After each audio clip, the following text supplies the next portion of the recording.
Dessel, a Cartersis miner from Apotros, is working his shift during the day. He was an intimidating figure to behold, a 2-meter tall, well-built young man whose muscular frame was earned while working the mines. To retrieve Cartersis alloy, workers had to use a hydraulic jack that would slowly chip away at the metal. The more Cartersis workers brought back to Aura, the Outer Rim ore works, the more they would get paid. However, Aura was a cheap company that didn't like to buy new equipment or maintain any current equipment. They relied solely on used hardware that wouldn't be reliable at all. Eventually, they would choke and stall. While working his shift, Dez's hydraulic jack did just that. Move aside, kid. I'm not done here. Jack died, that's all.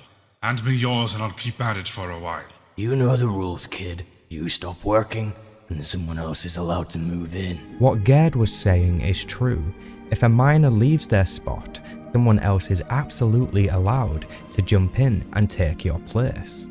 But to do so was to start trouble. Everyone in the mines was there to earn their keep and pay their debts to Aura, so taking someone's spot was the same as taking someone's credits. It never goes down well. Dez could tell that Gerd had been drinking. He was here to likely pick a fight, which is something he hasn't tried in recent years, as Dez is now a grown man, a man capable of breaking your skull with just one blow. Gerd had been an old friend of Dez's father, a man who used to beat and abuse Dez his entire life. He held no love or empathy in his heart for his father.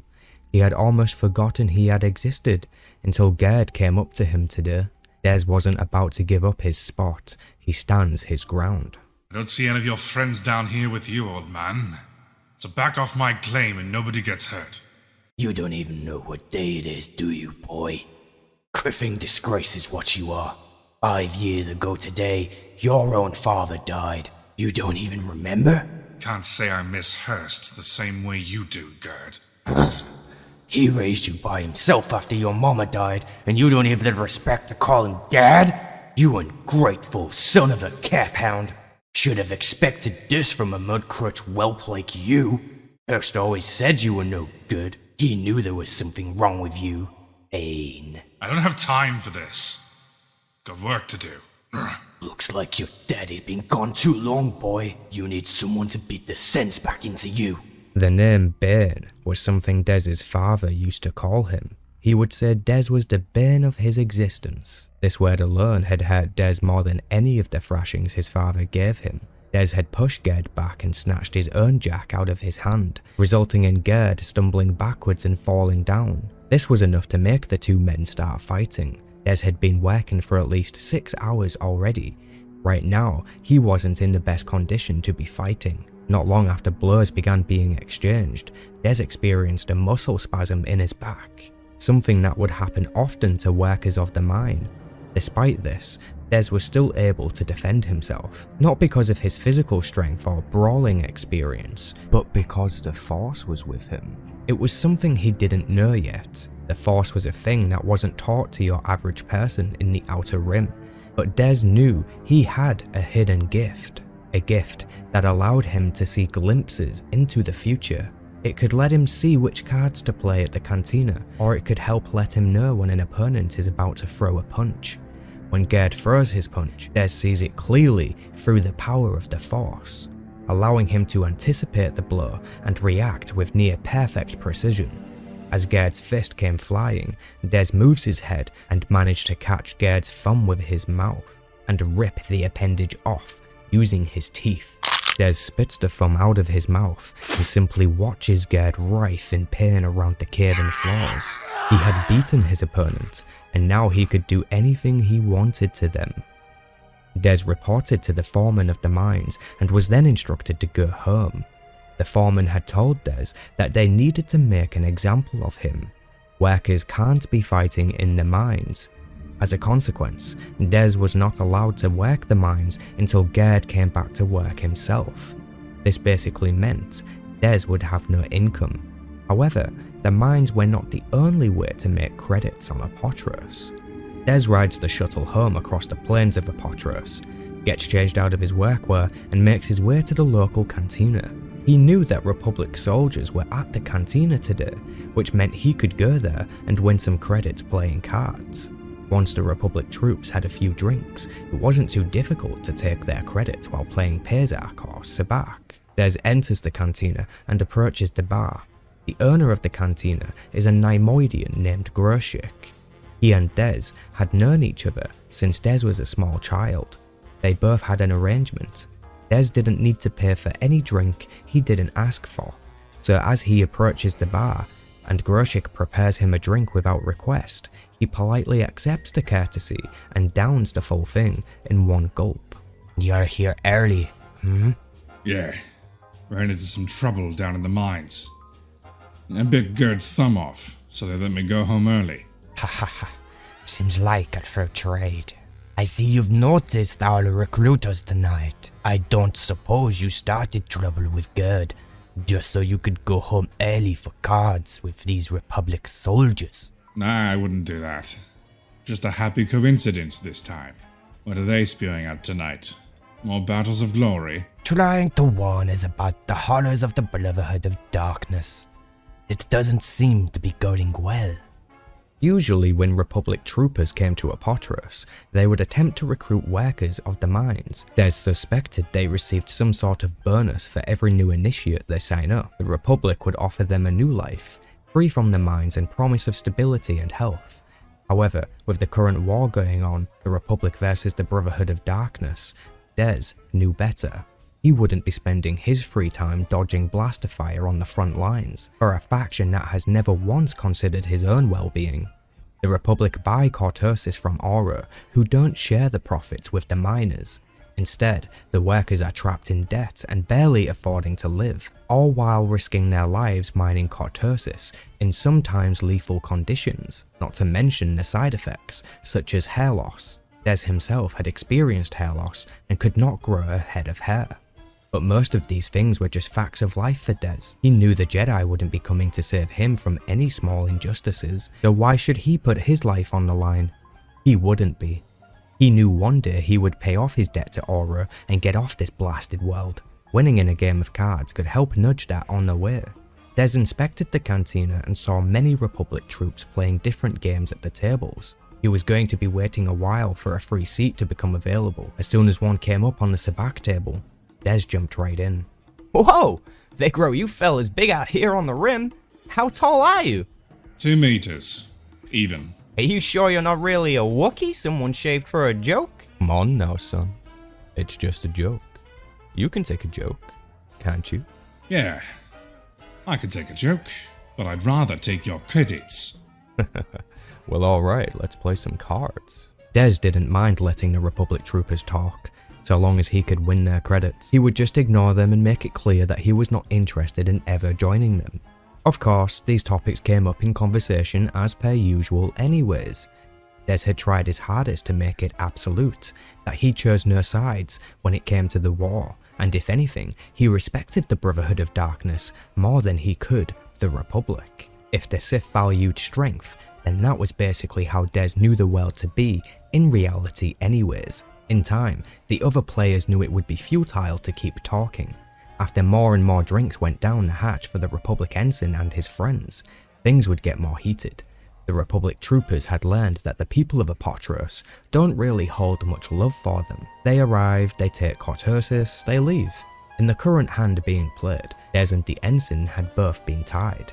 Des had been using his precognitive sight all evening in hopes of winning the Sabak pot, which was at 10,000 credits. With all the animosity building between the players, it almost became a match of making each other lose rather than caring about winning anymore. Des let his emotions take over and they began to guide his card play. Both Des and the ensign land on the hands named the Idiot's Array, which seemed almost impossible to everyone watching. It was the rarest hand possible, and they both had it. Would you look at that? Idiot's Array on the Switch? Wait. You stupid mudcrutch. Now none of us are gonna get that Sabak pot. We have 2 players at equal value. The head will be decided by sudden demise. Sabak. Cheater! No one gets a Sabak in a sudden demise. Not unless he cheats! You're in on it, droid! You're all in on it! You all hate us! We know you do! Our brothers die on the battlefield protecting you! You don't deserve us! You're nothing but a bunch of lazy, illiterate... Everybody, get out of my cantina! We're closed! Not you, Des! You stay put. I figured it was safer to keep you here with me for a bit. Those soldiers were pretty mad. They might be waiting for you on the walk home. I figured you weren't mad at me. Oh, I'm mad at you. That's why you're going to help me clean up this mess. You saw what happened, Groshik. I was just an innocent bystander. Just start picking up the chairs. Kotik brandy, direct from Kashyyyk. Not the hard stuff the Wookiees drink. Smoother, milder, more tame. This is tame. I hate to see what the Wookiees drink. What do you expect? They are Wookiees. This is good, Groshik. And expensive, I bet. What's the occasion? You had quite the day. I thought you could use it. I am worried about you. Worried about the fight with Gerd. They didn't give me much choice. I know. Still, you bit off his thumb, and tonight, you nearly started a riot in my bar. Hey, I just wanted to play cards. It's not my fault things got out of hand. Maybe not. I saw you tonight. You were goading that soldier. Like everyone that sits against you. You push them, twist them, make them dance like puppets on a string. But this time, you never let up. Even when you had the advantage, you kept pushing. You wanted him to go off like that. Are you saying I planned this whole thing? Come on, Groshik. It was the cards that set him off. You know I wasn't cheating. It's not possible. How could I control what cards were dealt? It was more than the cards, Des. You were angry. More angry than I've ever seen you before. I could feel it from all the way across the room, like something in the air. We could all feel it. The crowd turned ugly in a hurry, Des. It was like they was feeding off your rage and your hate. You were projecting waves of emotion, a storm of anger and fury. Everyone else just kinda got swept up in it. The crowd, that soldier, everybody, even me. It was all I could do to aim that first shot from my blaster at the ceiling. Every instinct in my body was telling me to fire it into the crowd. I wanted to take them all down, see them writhe in pain. Listen to what you're saying, Groshik. It's crazy. You know I wouldn't do that. I couldn't do that. Nobody could. I know you would never do it on purpose, Des, and I know how crazy it sounds, but there was something different about you tonight.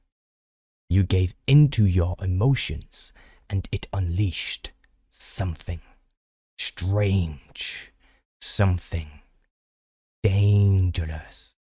Just watch yourself, Des. Please, I've got a bad feeling. You be careful, Groshik. Nemoidians aren't known for relying on their feelings. It's not good for business. True. Maybe I'm just tired. I should get some sleep, and so should you. After leaving the cantina in the darkness, Des finds himself being ambushed on his walk home. The Republic ensign and two of his friends had followed Des from the bar. However, they underestimated their opponent. Des had sensed them in the darkness and prepared for an assault. He swung his own fists around in the black of night and was rewarded by the sound of crushed cartilage and breaking bones. Moments later, Des saw one of the assailants draw a weapon. It was a vibro sword that appeared to be glowing. He could see it clearly. Des avoided the vibro blade attack, then grabbed the weapon himself and reversed it into his opponent. The blade ran through the ensign's chest, and then his lifeless body thumped against the permacrete of Apotros' residential areas. The other assailants saw their dead friend and decided to flee. Des wanted to inspect the weapon he saw glowing, except it wasn't glowing now. It was almost as if his eyes were warning him about a dangerous threat. Little did he know, this was the power of the Force and the manifestation of his dormant dark side power. Des knew he couldn't go home now. Soon the authorities would be searching for him. Regardless of whether or not it was self-defense, the Aura Company wouldn't see it that way. They would probably send Des to a prison colony for the crime of murder. Des decides to return to the cantina. Perhaps Groshik would know what to do. When he arrives, Groshik brings him inside and questions him as to why there is blood on him. Des explains the situation, and Groshik pours them another round of Cortique brandy. As it would turn out, Groshik had contacts all around. He knew anyone he knows from the Republic wouldn't be much help right now, so Groshik confesses to Des that he has contacts within the Sith. Should he want to escape Apotros and be a fugitive of the Republic, then Groshik could help Des join the Sith and find a new life for himself. Without hesitation, Des was ready to leave Apotros and begin a new life, even if it meant enlisting with the Sith and joining their army.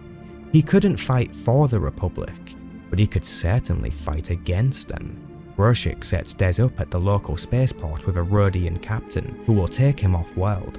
Des hides in a side panel of the ship's interior and awaits for his new life to begin.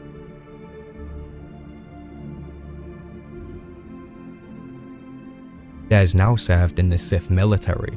He held the rank of sergeant and was highly respected by his fellow troopers. Des's hidden force ability had evolved from helping him win at cards and trivial brawls in the mines of Apotros, to now helping him win his battles in the ongoing war against the Republican Jedi. Des had been able to save his comrades countless times, along with completing near impossible missions with outrageous odds of survival. For that reason, most of the other troopers were loyal to Des, loyal enough to follow him wherever he leads. The squad Des served in was named the Gloom Walkers, a very prestigious military unit that would usually be selected for high priority objectives. The current objective for the squad was on the planet of Fasira. The Sith Lords had ordered the lieutenant and commanding officer, Lieutenant Ulubor, to send the Gloom Walkers into an enemy stronghold during the daytime. Knowing that attacking in broad daylight would be nothing but suicide, Des challenged his commander. However, Ulubor would not let up. He was too afraid to refuse the Sith Lord's orders. Des recognized the cowardice and decides to take action into his own hands. He knocks out his superior with a clean haymaker. He then announces to the squad that what he has done is mutiny. However, they must attack during the night instead, or else the mission will fail and everyone will likely die. Without hesitation, and as expected, the entire unit remained loyal to Des and followed his lead. They waited for nightfall, then headed out for the stronghold. While taking a vantage point, Des asked one of his comrades, a sniper named Lucia, whether or not they could take out the 9 targets on the roof of the stronghold before they can get to the turrets. See those soldiers to the rear of the gunship? The ones working those flash cannons? If we don't get rid of them somehow, they're gonna turn our squads into turret fodder in about 10 seconds after this battle begins. I want you to think about this very carefully now, trooper. How quickly do you think you could take them out from here? I don't even know if I could, Sarge. Not all of them. Not from this angle. I could get a line on the first one, but as he goes down, I doubt the others will stay long enough for me to take aim. They'll probably duck down in the flatbed for cover. And even if I take the gunners out, there's still half a dozen soldiers on that roof who would jump in to take their place. I can't drop 9 targets by myself that fast, Sarge. Nobody can. Without really thinking, Des grabs the sniper rifle from Lucia and looks down the scope to get a better visual of the enemy. In that moment, the Force flowed through him and guided his decisions. Without thinking further, Des fires the sniper and takes out all the targets on the roof with 100% accuracy and superhuman-like reflexes. A flash grenade had gone off and blinded Des through the scope. However, he still completed the shots as the Force guided him through his task. He hands the sniper back to Lucia, and she just stands there in amazement at what she saw. Des yells at her to snap out of it, and the battle commences. The Gloom Walkers were victorious. They had completed the missions and cleared the way for the main forces to push through. However, when they returned to camp, their commanding officer and security were waiting to arrest Des. He had disobeyed a direct order that came down from a Sith Lord. This was punishable by death. Des had to signal to his squad not to interfere with his arrest. He knew there was nothing they could do to help him now. He had to accept his fate and hope that he may get the opportunity to explain his side of events. He was taken to a holding cell, which more resembled a pit in the ground. He was left there for what felt like days, before someone eventually came to stand over his cell. A heavy-set male wearing a dark robe. The man told the guards to bring the prisoner to Korriban, so he could deal with him personally. Des wasn't sure what awaited him on Korriban, but he was swiftly moved in finding himself being led down into a temple that resided on the surface of Korriban, not too far from the Valley of the Dark Lords. Des had been taken directly to the Sith Academy. He followed the woman leading him until she directs him to walk on alone, down a dark yet warm stone corridor. When he reaches the end, he finds the same heavyset male, a Twi'lek. Come forward. I am Lord Kopej of the Sith. I am to be your Inquisitor. I alone will determine your fate. Rest assured, my judgment will be final. You are no friend of the Jedi or the Republic. And what have they ever done for me? Exactly.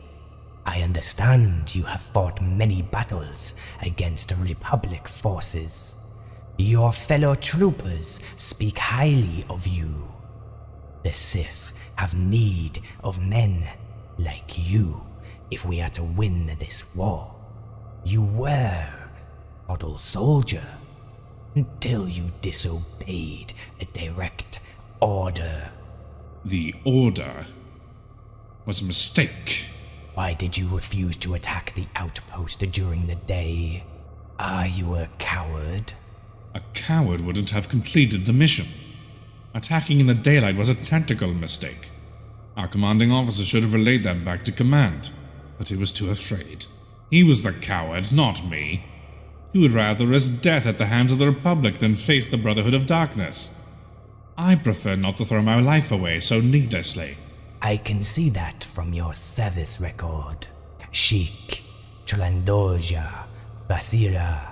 If these reports are accurate, you have performed incredible feats during your time with the Gloom Walkers. Feats some would claim to be impossible.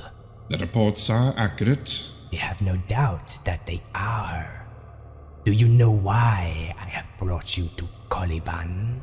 I feel I'm being chosen for something. Good. Your mind works quickly.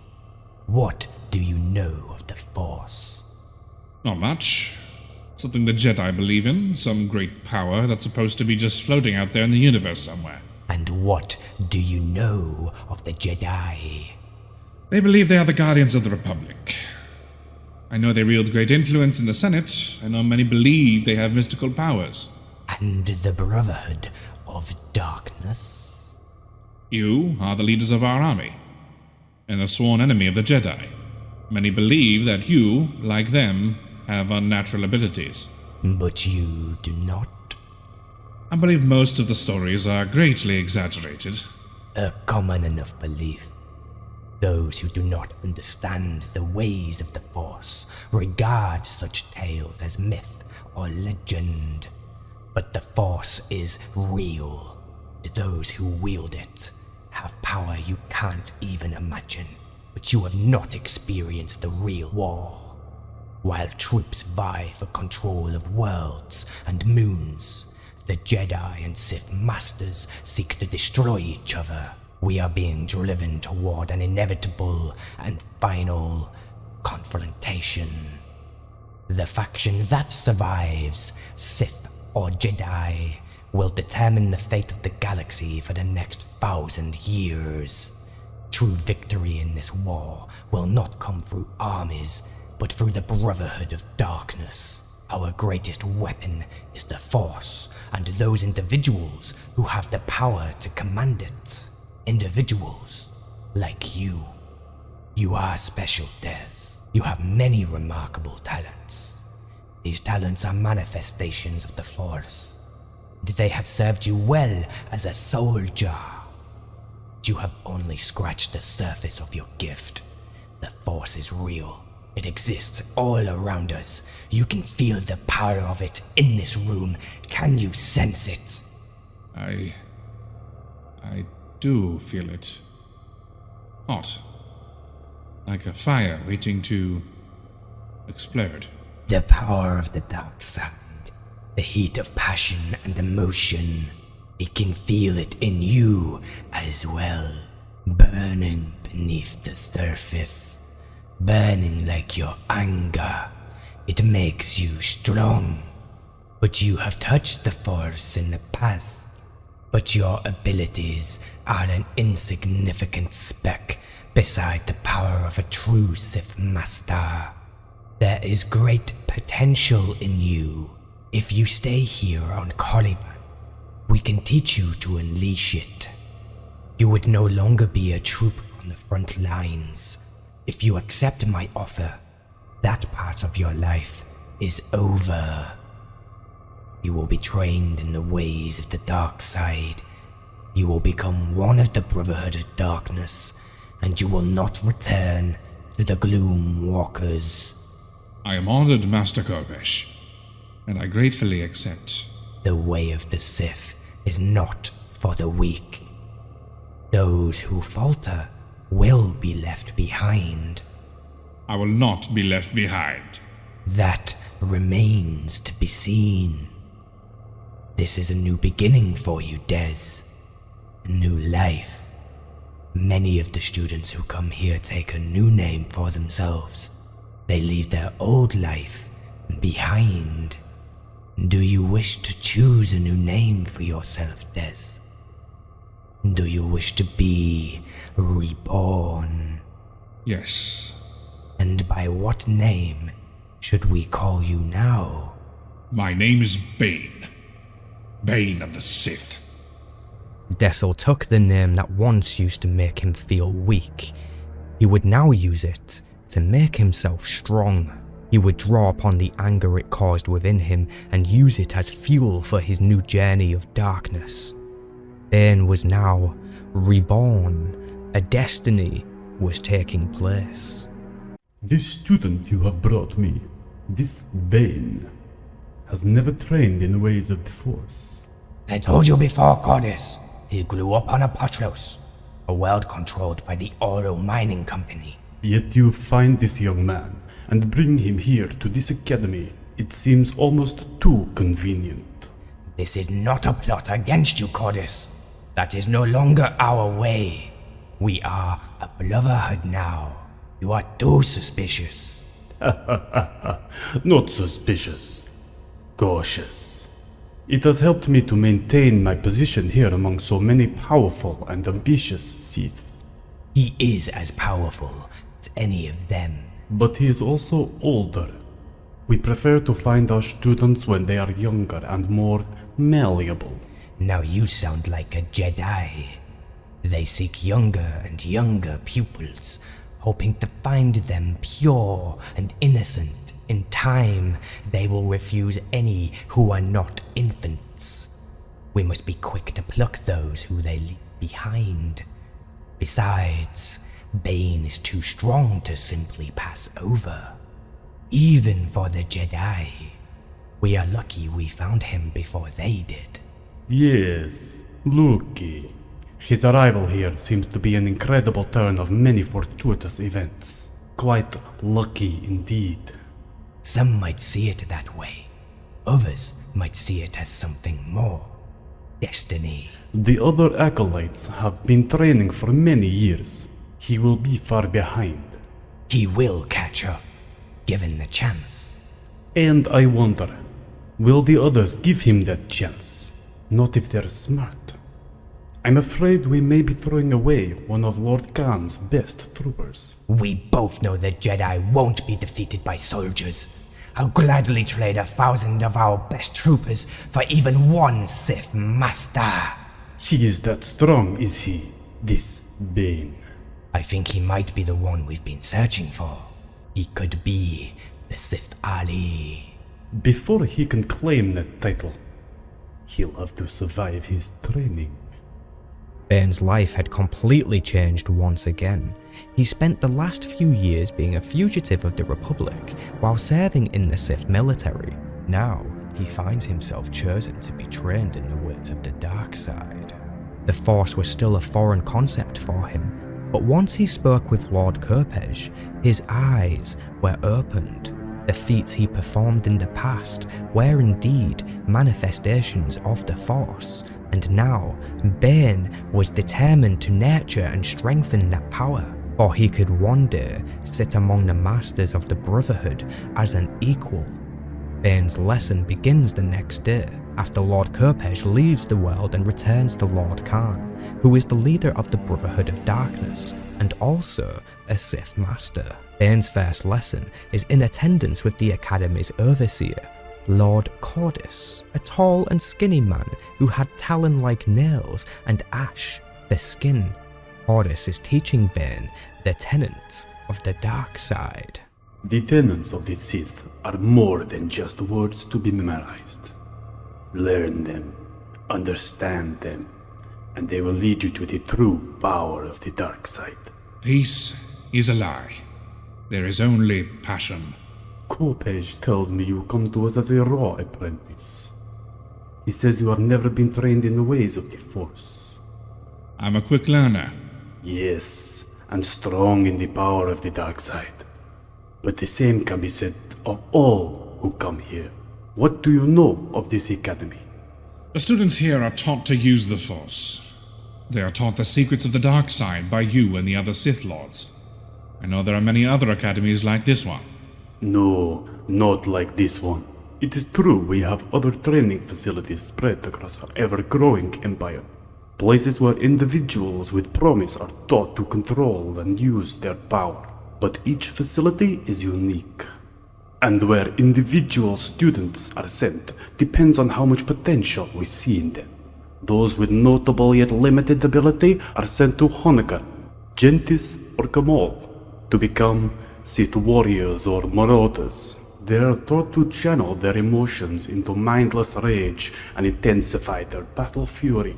The power of the dark side transforms them into ravaging beasts of death and destruction to be unleashed against our enemies. Brute strength alone is not enough to bring down the Republic. True.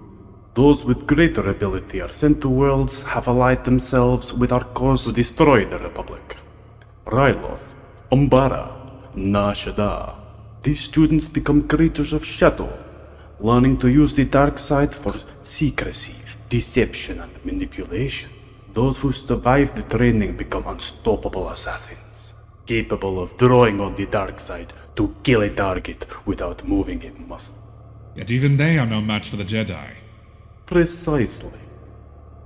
The academies on Dathomir, Eradonia are most similar to one here. Their apprentices study under Sith Masters. Those who survive their training become adepts and acolytes who swell the ranks of our armies. They are the counterparts to the Jedi Knights, who stand in the way of our ultimate conquest. But even as the Jedi Knights must answer to the Jedi Masters, so must the adepts and acolytes answer to the Sith Lords. And those with potential to become Sith Lords, and only with such potential, are trained here on Korriban. Korriban is the ancestral home of the Sith. This planet is a place of great power. The dark side lives and breathes in the very core of this world. This temple we stand in was built many thousands of years ago to collect and focus that power. Here you feel the dark side at its strongest. You have been chosen because you have great potential. Great things are expected of apprentices here on Korriban. The training is difficult, but the rewards are great for those who succeed. You have the potential to become one of us, one of the Brotherhood of Darkness. Together we can cast off the shackles of the Republic. But even those with potential can fail. I trust you will not disappoint us, Bane. Bane spends his first few weeks at the academy separate from the other apprentices mostly. Since Bane joined the Order as an adult, his knowledge of the Sith was very far behind the other students. For this reason, the Sith Masters are instructed to spend extra time with Bane, carefully teaching him the ways of the dark side. It did not take long for Bane to discover his hidden potential. After only a few days of training, he found himself able to leap vertically to heights you couldn't possibly imagine. He could sprint at full speed for many laps around the Academy's perimeters without needing to stop for air. He was now capable of moving larger and larger objects through the power of the Force. Bane had experienced a transformation from mere mortal to an apprentice of the Sith. He had been reborn with the power that boiled over. Less than a week into his training, he felt the power of the dark side commune within him. It joined with his mind like a tidal wave of clarity and perception. His dark side power began as a small spark deep inside his being. Now it was a raging inferno, white hot and prepared to channel his emotions and fury into power he could use to defeat an opponent in the dueling ring. Bane had been attending morning drill routines on the Academy's rooftop for some time now. Here, the students would gather together for a group session with the Sith Master, Lord Kasim. Kasim was in fact the Blade Master of the Academy.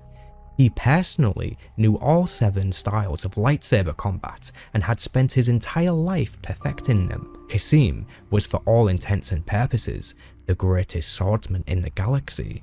For this reason, Kasim was at the Academy specifically to train the students in the art of lightsaber combat. When Bane had first joined these lessons, he had proven to the other students that his experience was far behind. Bane himself was aware of this.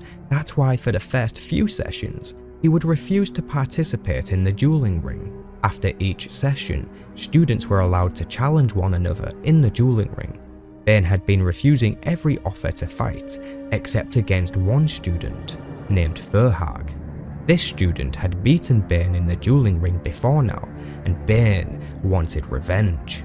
Today, he would initiate a challenge against Fugitive to test the progress of his training. I challenge Fugitive. I accept.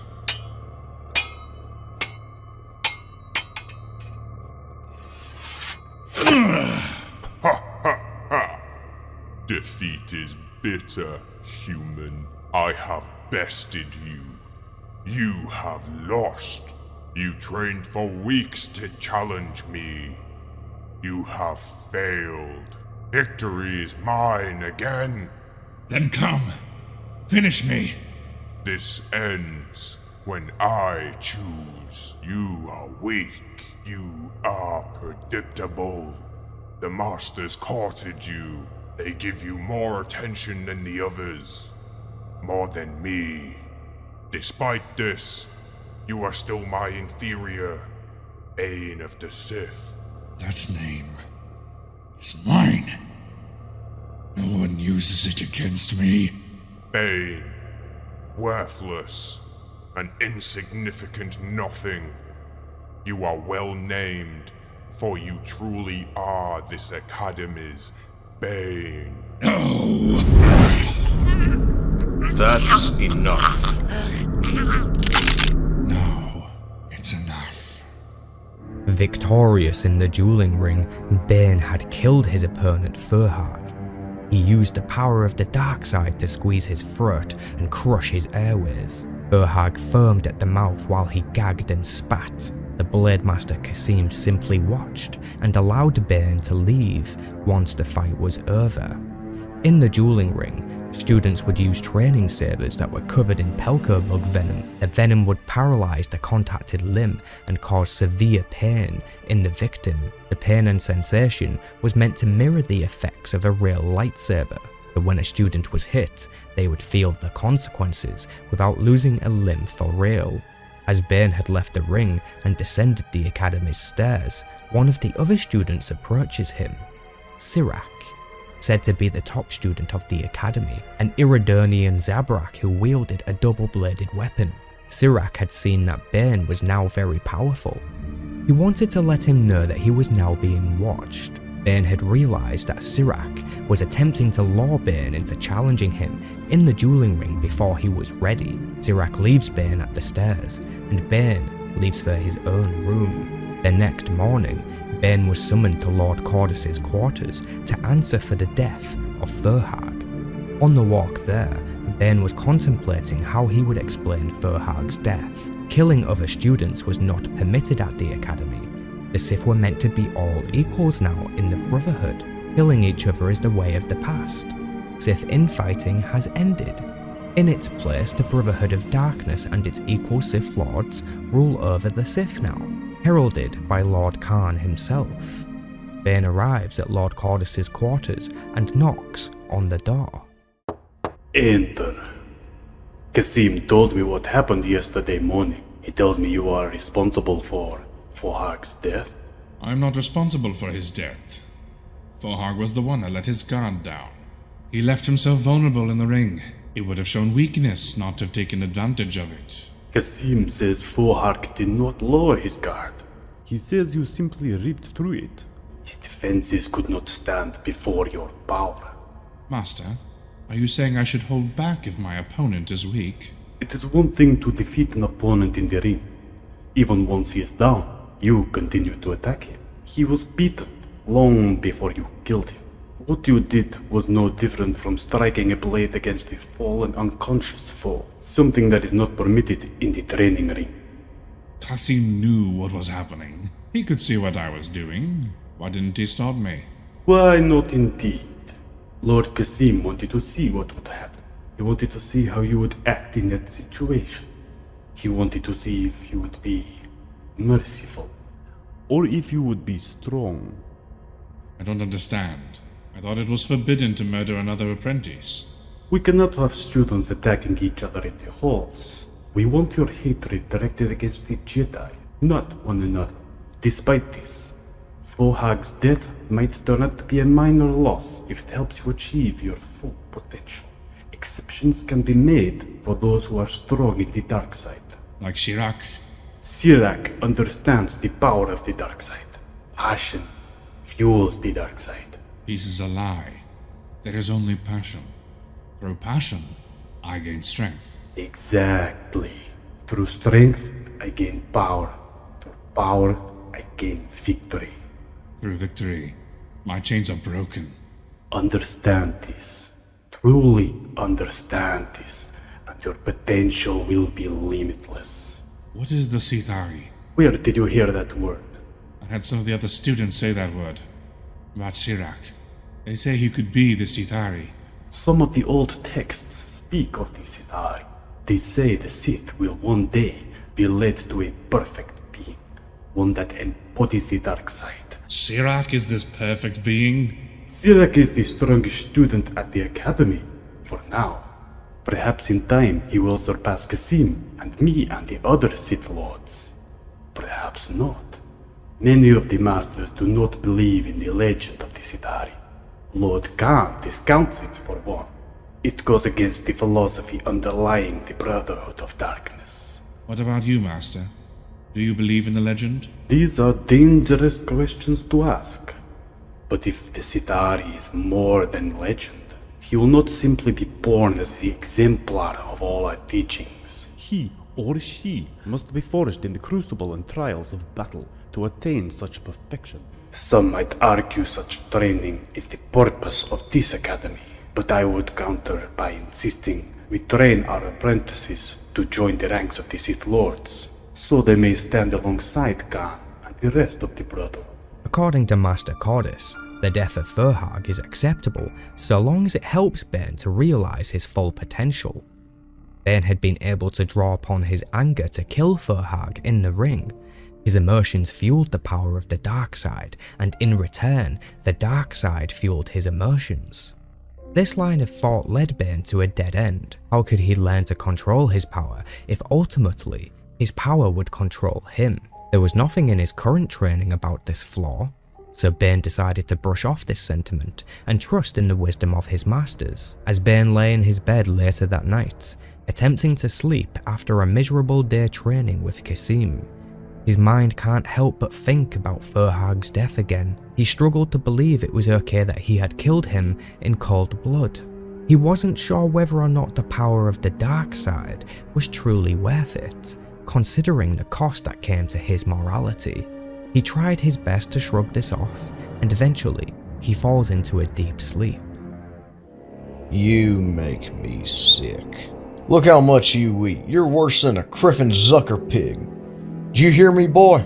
You think that food in front of you is free? I gotta pay for that food, you know. I worked every day this week and still owe more now than I did at the beginning of the blasted month.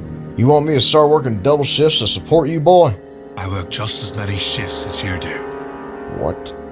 What'd you say? I said I work as many shifts as you do, and I'm only 18. 18 and still too dumb to know when to keep your mouth shut.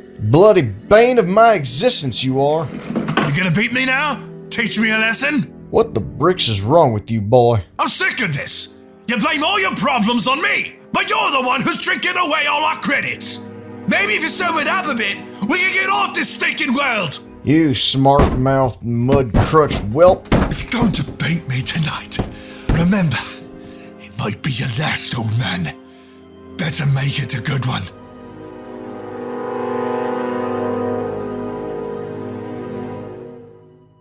I hope you die. I hope you die. I hope you die. I hope you die. I hope you die. Bane awakens from his sleep, aspirating and fatigued. He had dreamed about his father and the circumstances around his death. According to the official reports, his father had died of a sudden heart attack the same night he nearly beat his own son half to death. The authorities never suspected the real truth, and neither did Bane. Not until now. He had killed his own father that night through the power of the dark side, meaning Furhag wasn't the first person he murdered with the Force, and he likely wouldn't be the last. The revelation affected Bane, and this reflected in how he connected with the dark side. Knowing that he was responsible for his father's death meant that he could somehow no longer draw upon the anger he used to feel, almost as if he was feeling guilty. Ultimately, he knew that the weak would fall to the strong. Determined to continue his training, he reports to the Blade Master Kasim for a private lesson. No, wrong. You are too slow on the first transition. You are leaving your left side open for a quick counter. I'm sorry, Master. I'll go and practice the routines again. Routines? What good will that do? I must learn to sequence better. Become faster. If you truly believe that, then you are a fool. Furhag was better trained than you. He knew more sequences. He knew more forms, but they couldn't save him. The sequences are just tools. They help you free your mind so you can draw upon the Force. That is where you will find the key to victory. Not in the muscles of your arms or the quickness of your blade. You must call upon the dark side to destroy your enemies. You're holding back. You aren't using the Force. Without it, your moves are slow and predictable. I'll try harder, Master. Try? You've lost your will to fight. This lesson is over. Return when you are ready to embrace the dark side, instead of pulling away from it. In the few weeks since Furhag's death, Bane's training seems to have taken to a decline. His ability to draw on the dark side was now obstructed by his internal conflicts. The Blade Master had recognized this flaw in Bane to some degree. Kasim knew that Bane was holding back for some reason. This was a barrier he needed to overcome if he was to ever become an equal in the Brotherhood. While Bane trains at the Academy on Korriban, a war is still ongoing far away in the stars. Lord Khan, the leader of the Brotherhood, had received news that the Jedi have formed an army to oppose them, and they have appeared on the world of Ruusan, calling themselves the Army of Lights. Khan couldn't help but find the name of the opposing force quite humorous. In retaliation, Lord Khan unites the Sith Lords and gathers his own army to assault the Jedi on Ruusan. Already the Brotherhood had taken many worlds, but Khan was now willing to risk losing them all for the sake of attacking the Jedi and their infamous leader, General Hoth. Hoth was a Jedi Master. He and Lord Khan had a clear rivalry between each other in all the conflict. What the Brotherhood of Darkness did not know is that Lord Khan himself was adept in the ways of Force inspiration, an ability that allowed him to cast subtle ways of persuasion and loyalty amongst his brothers. Lord Khan used this ability to unite the Sith of this era and bring a stop to the infighting. The task of keeping all the Sith Lords in check was very stressful. It required Khan's constant attention and slight manipulations. News of the change in the war reaches the surface of Korriban. Lord Cordis summons the Blade Master to his quarters so he may share the news. Kasim also offers an update on Bane's progress at the Academy. You wanted to see me? News from the front. The Jedi have amassed together under a single banner on Ruusan. General Hoth is leading them. Lord Khan has gathered his own army. Now they are heading to engage the Jedi. Are we going to join them? None of us. None of the masters and none of the students, unless you feel one of the apprentices is ready. No. Sith'Ari, perhaps. He is strong enough, but his pride is too great, and he still has much to learn. What about Bane? He showed great promise in disposing of Vohag. That was a month ago. Since then, he has made no progress. Something is holding him back. Fear, I think. Fear? Of the other students? Of Sith'Ari? No, nothing like that. He's finally seen what he is truly capable of. He's seen the full power of the dark side. I think he's afraid to face it. Then he is of no further use to us. Focus on the other students. Do not waste your time on him. I think he just needs more time. Most of our apprentices have been studying the ways of the Sith for many years, ever since they were children. Bane didn't begin his training with us until he was full grown. Well aware of the circumstances surrounding his arrival at this academy. The next time Bane approaches you, turn him away. Make sure all of the masters understand he is no longer worthy of our teachings. Considering Bane's lack of progress recently, Cordis thinks it best to cast him out and no longer give him attentions from the Academy's masters. This meant Bane had to find his own way back to power, a task that was proving to be quite difficult for him. Lord Kasim had turned Bane away in a very public manner, making it clear to all of the students that he is no longer to be respected or even seen as a threat. All he could do was attend the group sessions, but his presence would be discarded and no advice or wisdom would be given to him. The message was clear. Before long, other apprentices would notice his vast decline in power and likely challenge Bane in the dueling ring. He had to make sure he got there first. In the next group session with Kasim, after finishing the routines and drills, Bane challenges Sith'Ari, the current top student of the academy, in the ring. At first, it seemed as though Bane was able to defend himself against Sith'Ari, despite his lack in progress. However, Bane eventually realized that Sith'Ari was actually toying with him. Now, he was showing Bane his true talent. It became clear very quickly that Bane was overmatched. Sith'Ari had crushed Bane's fingers, shattered a kneecap, broken his jaw and even smashed out some of his teeth. Sith'Ari then picks up Bane's body and throws him using the power of the Force to the other side of the rooftop. The resulting crash landing broke many of Bane's ribs. Then he passed out. Bane spends 3 weeks in the Bacta tank. The average length of stay in the tank was usually just 1 day, but Bane had severely lost against Sith'Ari. With this loss, Bane knew that his life was essentially over. If he didn't find a way to find his will to fight again, he would forever be seen as an outcast. Weak, all he could do was give himself up to his studies. With his newfound spare time, Bane decides to revisit the Academy's archives. Much like the Jedi Order have their library, the Sith also have their own archive. Although its contents were certainly lacking, Bane had visited the library when he first arrived on Korriban. The dusty books and scrolls had helped teach him the ways of the Sith and their history. However, That was when he didn't have much time to browse the catalogues. Now, he had as much time as he needed to finish any research of reading of any ancient text. Bane discovered many unique things in the text that were not being taught by the masters of the academy. He discovered the Darth title and pondered why it was currently not being used by any of the Sith Lord, a question he may get answers to another time. As he studies in the archive, a newly arrived acolyte stands by the doorway and watches him. Other acolytes saw no use in visiting the library.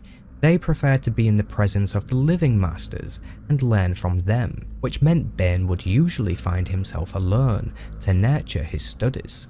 So when Giffany, a former Jedi, now Sith acolyte, approaches him in the library, he was slightly surprised.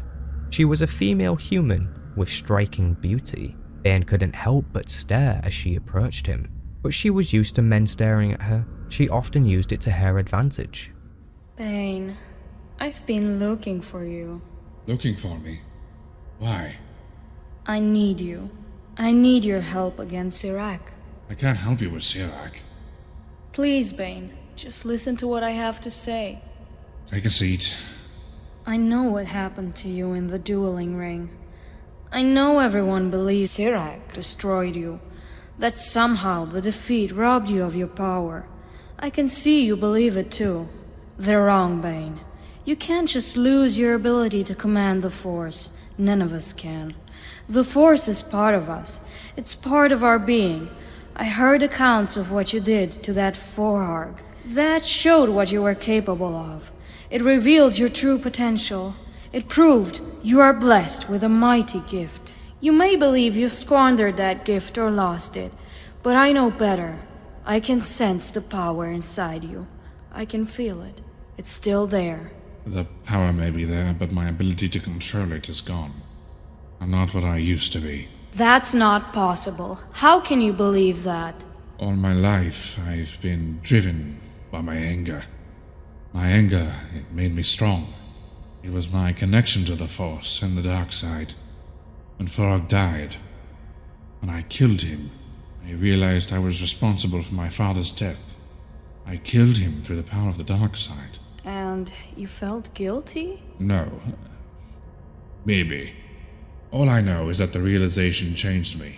The anger that fueled me was gone. All that was left behind was, well, nothing. Give me your hand. Close your eyes. Come with me, Bane. Using her own connection to the Force, Giffany takes Bane's hand and connects with him. Delving into the depth of his being, Giffany helps Bane to find his relationship to the dark side. It still existed. She showed Bane that it was possible to seize this power for himself once again. The dark side is emotion, Bane. Anger, hate, love, lust. These are what make us strong. Peace is a lie. There is only passion. Your passion is still there, Bane. Seek it out. Reclaim it. How did you do that? My former Jedi Master taught me when I was studying in the Order. I lost touch with the Force once, just as you have. I was still a young girl when it happened. My mind simply couldn't cope with something so vast and infinite. It created a wall to protect itself. Your anger is still there, as is the Force. Now, you must break through the walls you built around it. You have to go back to the beginning and learn how to connect with the Force once more. How do I do that? Training. How else does one learn to use the Force? The Masters won't train me anymore. Coda says, forbidden it. I could train you. I will share with you everything I learned from the Jedi about the Force. And whatever I learn about the dark side from the Masters, I can teach to you as well. Why are you doing this? Still don't trust me? Good. You shouldn't. I'm only in this for myself. I can't defeat Sith'Ari on my own. He's too strong. They say he's the Sith'Ari. I don't believe in prophecies, but he has powerful allies. And the other Sith'Ari apprentices here are all completely loyal to him. If I'm ever going to challenge him, I need somebody on my side. Somebody strong in the Force. Somebody like you. Lord Cordis and the other masters won't approve of this. You're taking an awful risk. Risks are the only way to claim the rewards. Besides, I don't care what the masters think. In the end, those who survive are the ones who look after themselves. You help me regain the Force, and I'll help you against Sith'Ari. Why did you leave the Jedi? I don't think I'm quite ready to share that with you. With Giffany's help, Bane could be able to return to the path of victory. Bane accepts Giffany's offer of training, however he knows full well she is attempting to manipulate him. He seeked out Bane simply because he already lost to Sith'Ari. She thought Bane would be an easy target, but that didn't mean they couldn't be allies, for now. However, ultimately Bane would serve his own goals. With his newly awakened passion and determination to succeed, Bane decides to try his luck with asking the Blade Master for training again. But after curfew, Bane ventures through the halls of the temple and knocks once, quietly, on the Blade Master's door. What are you doing here? I want you to train me again. I want you to teach me all you know about the art of lightsaber combat. Cordis will never allow it. He made it very clear that none of the masters ought to waste any more time with you. I don't think you answered to Cordis. Aren't all the masters equal in the Brotherhood of Darkness? True enough. But here on Korriban, the other lords defer to Cordis. It avoids complications. Cordis doesn't have to know. Train me in secret. We can meet at night on the temple roof. Why should I do this? You ask for teachings of a Sith Lord, but what are you offering me in return? You know my potential. Cordis has cast me aside. If I succeed now, he cannot take the credit. If I become an expert warrior for the Brotherhood, Lord Khan will know you were the one who trained me. If I fail, no one will ever suspect your part in this. You have nothing to lose. Nothing but my time. You've lost your will to fight. You proved that against Sith'Ari. My will to fight is back. I'm ready to embrace the power of the dark side. Why are you doing this? I want revenge. I want to destroy Sith'Ari. I want to crush him like an insect beneath the heel of my boot. We will begin tomorrow. Bane had been successful in convincing the Blade Master to train him again. He had perked at the Twi'lek's sense of pride and lured him into training him as if it benefits all parties. Over the next many weeks, Bane excels in his training with Giffany in secret. He had realised that if he couldn't draw upon the anger for his father anymore, then he would need to utilise other tools to get the connection started. Bane began to seethe on his hatred for the Masters for abandoning him, his hatred for the other students who ostracise him, but most of all, his hatred for Sith'Ari and his need, his lust for revenge. Rediscovering these tools of connecting to the dark side, Bane was able to once again tap into his potential. His training began to rapidly progress, and he easily surpassed his former peak level. His private sessions with the Blade Master Kasim were also going well. He kept this a secret from Giffany as to not give her a heads up about his true power level. Bane liked this advantage. Even the other students didn't suspect Bane's progress. They merely continued to ignore him as if he didn't exist. Eventually, Bane masters his saber style, the Gem Sur. He was instructed to use this style by Kasim as it suited his intimidating size and brutal, heavy swings. Excellent. Very good, Bane. I thought you might be caught off guard by that move, but you were able to anticipate and defend against it with near perfect form. Do you have anything you want me to work on for tomorrow? A new sequence, a new form, anything? You've moved far beyond sequences and forms. In that last pass, you broke off your attack from one sequence and came at me from a completely different and unexpected angle. I did? I didn't really mean to. That's what made it such a potentially devastating move. You are letting the Force guide your blade now. You act without thought or reason. You're driven by passion, fury, anger, even hate. Your saber has become an extension of the dark side. I still couldn't get past your defenses. Does the double-bladed lightsaber give you an advantage? It does, but not in the way you believe. As you already know, the Force is the real key to victory in any confrontation. However, the equation is not so simple. Someone well trained in lightsaber combat can defeat an opponent who is strong in the Force. The Force allows you to anticipate your opponent's moves and counter them with your own. But the more options your foe has available, the more difficult it is to predict which will be chosen. So the double-bladed lightsaber simply gives you more options? No, but you think it does, so the effect is the same. I still don't quite understand, Master. You know the single-bladed lightsaber well. You use it yourself, and you've seen most of the other apprentices use it as well. My double-bladed weapon seems strange to you, unfamiliar. You don't fully understand what it can and cannot do. In combat, your mind tries to keep track of each blade separately, effectively doubling the number of possibilities. But the two blades are connected. By knowing the location of one, you are automatically aware of the location of the other. In actual practice, the double-bladed lightsaber is more limited than the traditional lightsaber.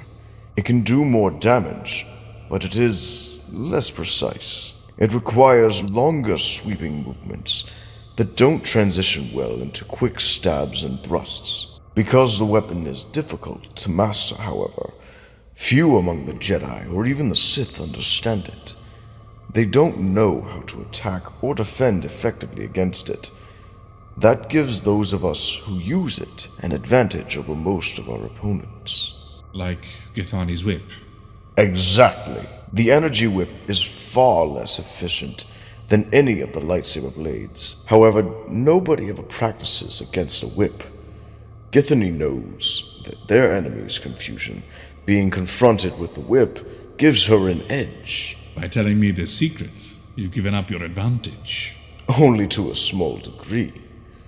You now understand why an exotic weapon or unfamiliar style will be more difficult to defend against. But until you become an expert in a particular style, in the heat of combat, your mind will still struggle to grasp its limitations. So by studying different styles, I could negate the advantage? In theory, but time spent studying other styles is time spent away from mastering your own form. Your best progress will come from focusing more on yourself and less on your opponent. Then why even bother telling me all this? Knowledge is power, Bane. My purpose is to give you that knowledge. It is up to you to figure out how best to use it. Bane's progress was clear to Lord Qasim. His tone implied he was impressed. However, Bane was still struggling to understand many of the basic concepts that the masters were teaching. With all his newfound knowledge, and from everything he had learned in the library so far, Bane knew that the weak must serve the strong. But this contradicted Khan and his brotherhood. He claims that they are all equals and are all worthy of the rank of Dark Lord. Bane continued to struggle with how Khan's brotherhood was indirectly a mockery to the original Sith traditions. Equality is a lie, a myth to appease the masses. It's a chain that needed to be broken. If all are equal, then none can be strong, he thought to himself. Regardless, Bane reports to the Sith library so he may study with Giffany in private. Very good, Bane. That's enough for today.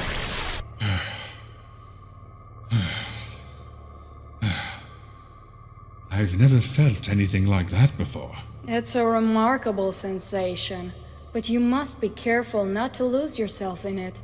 You must maintain control, or you could find yourself swept up in the storm along with your enemies. We better clean this up before somebody sees this and wonders what happened here. I'm exhausted. That feels nice. Where did you learn this? Working in the Cortosis mine teaches you a lot about aches and pains. You asked me once why I left the Jedi. I never told you, did I? We all have things in our past we'd rather not visit. I figured you'd tell me when you were ready. My master was a Cathar, Master Handa. I studied under him for almost as long as I can remember. My parents gave me over to the Order when I was just a toddler. I've heard the Jedi care little for the bonds that hold families together. They only care about the Force. Worldly attachments, friends, family, lovers, they cloud the mind with emotion and passion. Passion leads to the dark side. So I've heard.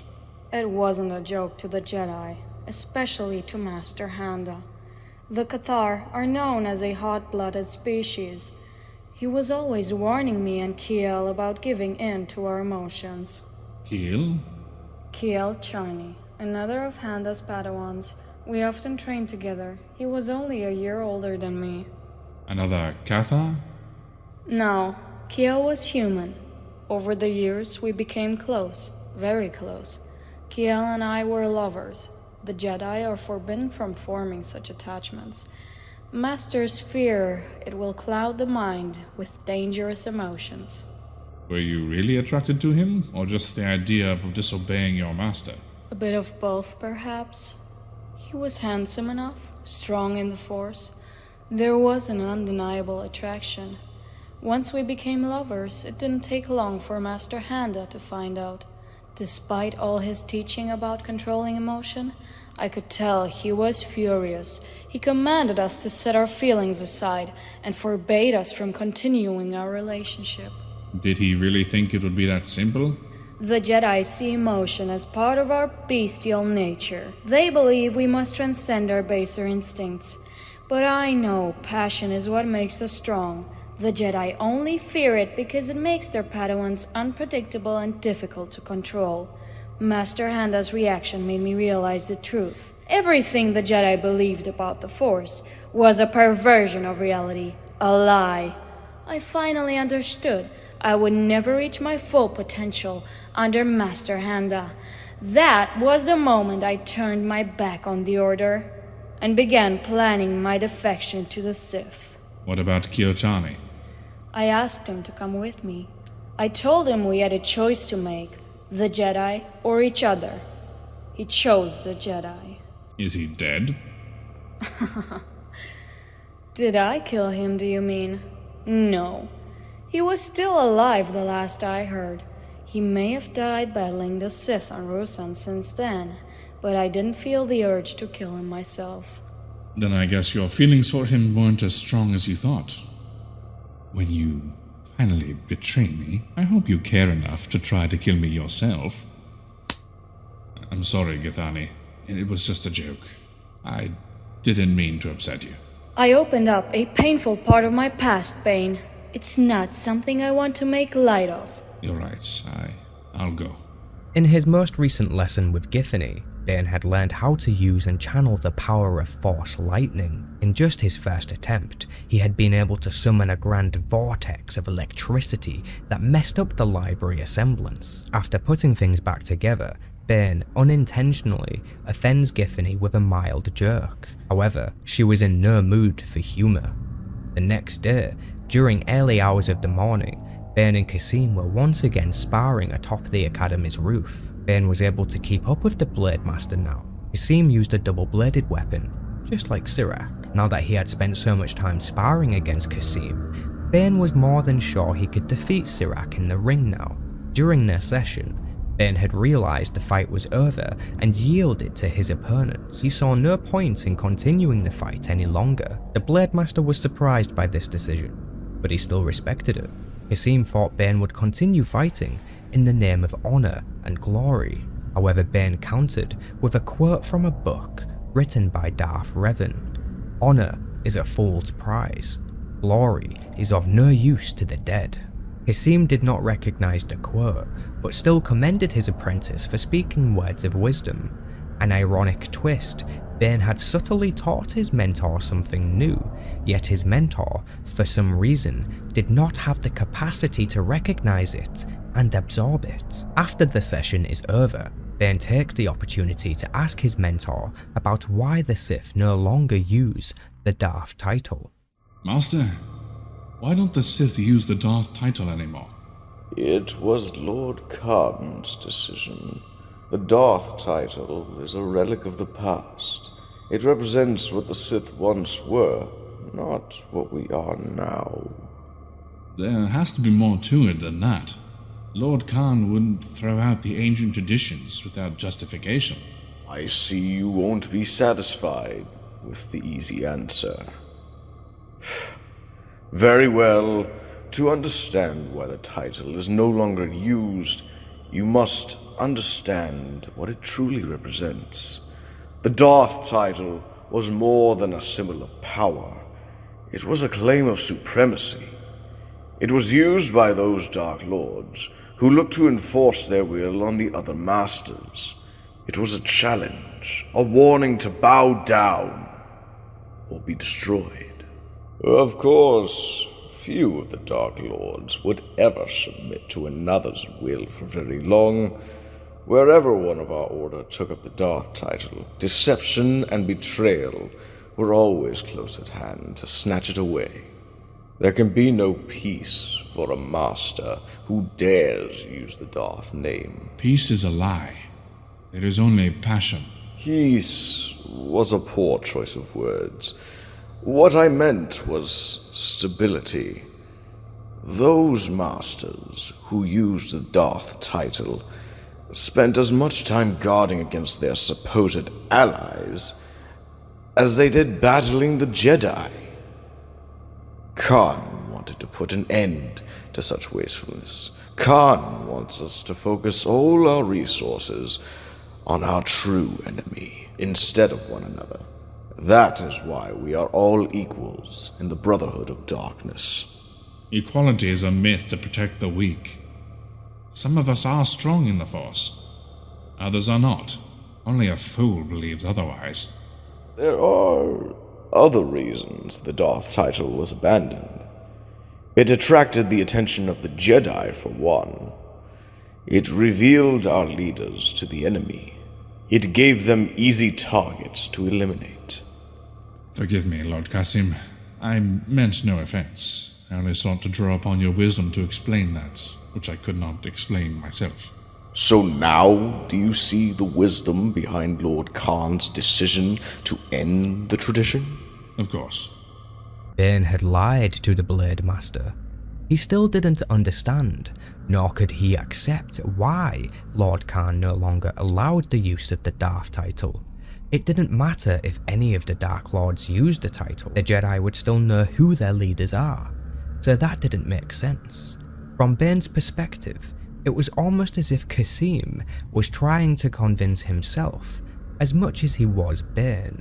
Slowly, Bane began to realize that what the Sith are today is not what the Sith used to be in years past. Previous Dark Lords had ruled over their minions with an iron fist. Power and authority was not just merely granted to those who did not deserve it. Power must be seized by those worthy enough to take it. In time, Bane would realize that the lessons the Masters teach directly contradict what the ancient texts speak of.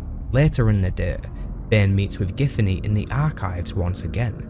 She attempts to manipulate Bane into challenging Sith'Ari in the dueling ring, but Bane has his own plan.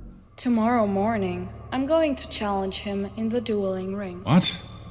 Don't be stupid, Giffany. He'll destroy you. I have no choice, Bane. I already told you I don't believe in the legend of the Sith'Ari. Sith'Ari may be the top student in the school, but he's not invincible. He may not be the Sith'Ari, but he's still too strong for you. You can't face him in the dueling ring, Giffany.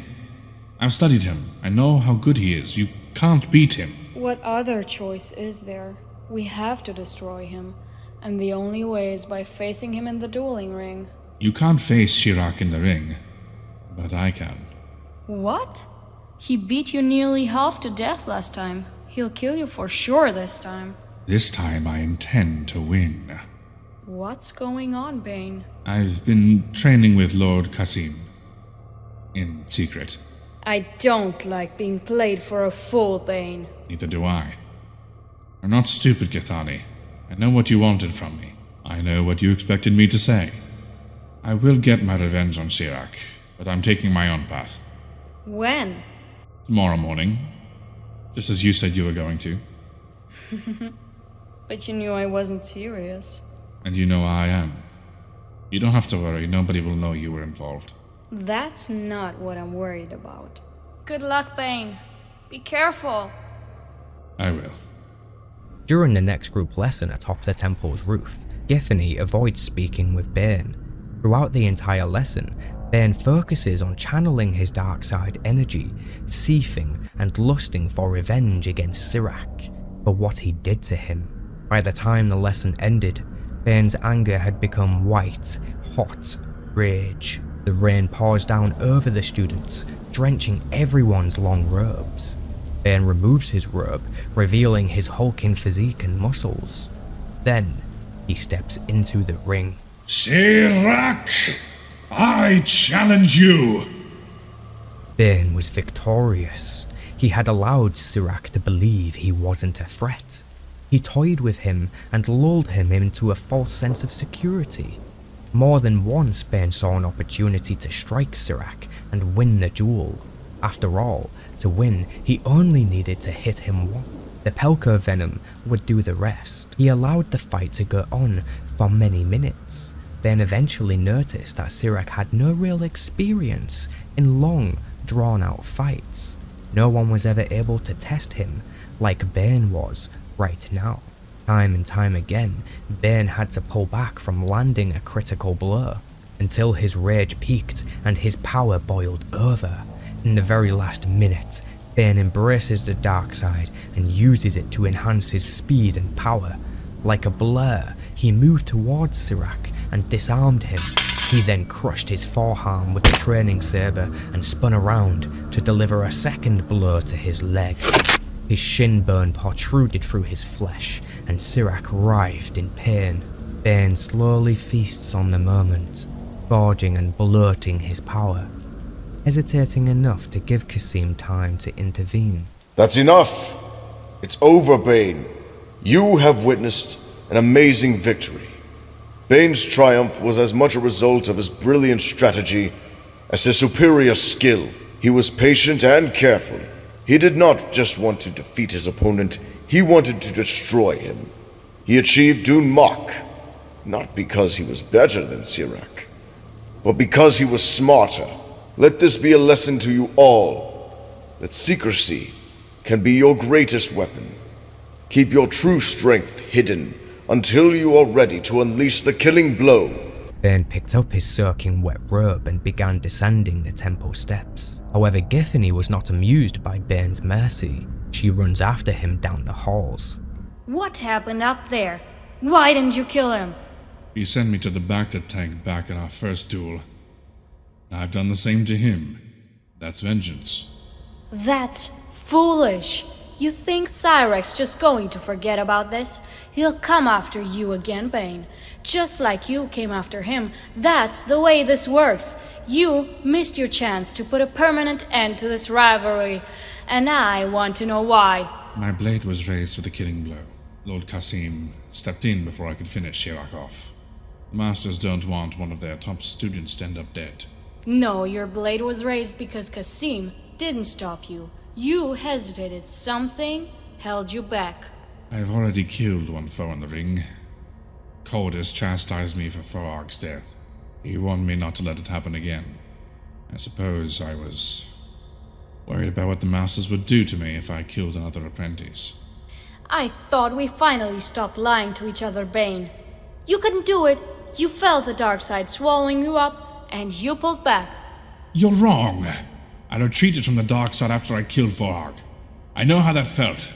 This is different. You still aren't willing to give yourself fully to the dark side. Sith'Ari showed weakness, and you showed him mercy. That's not the way of the Sith. What do you know of the ways of the Sith? I'm the one who's read the ancient texts. Not you. You are stuck learning from masters who have forgotten their past. Where in the ancient texts does it say to show compassion to a fallen enemy? You're just angry because your plan fell apart.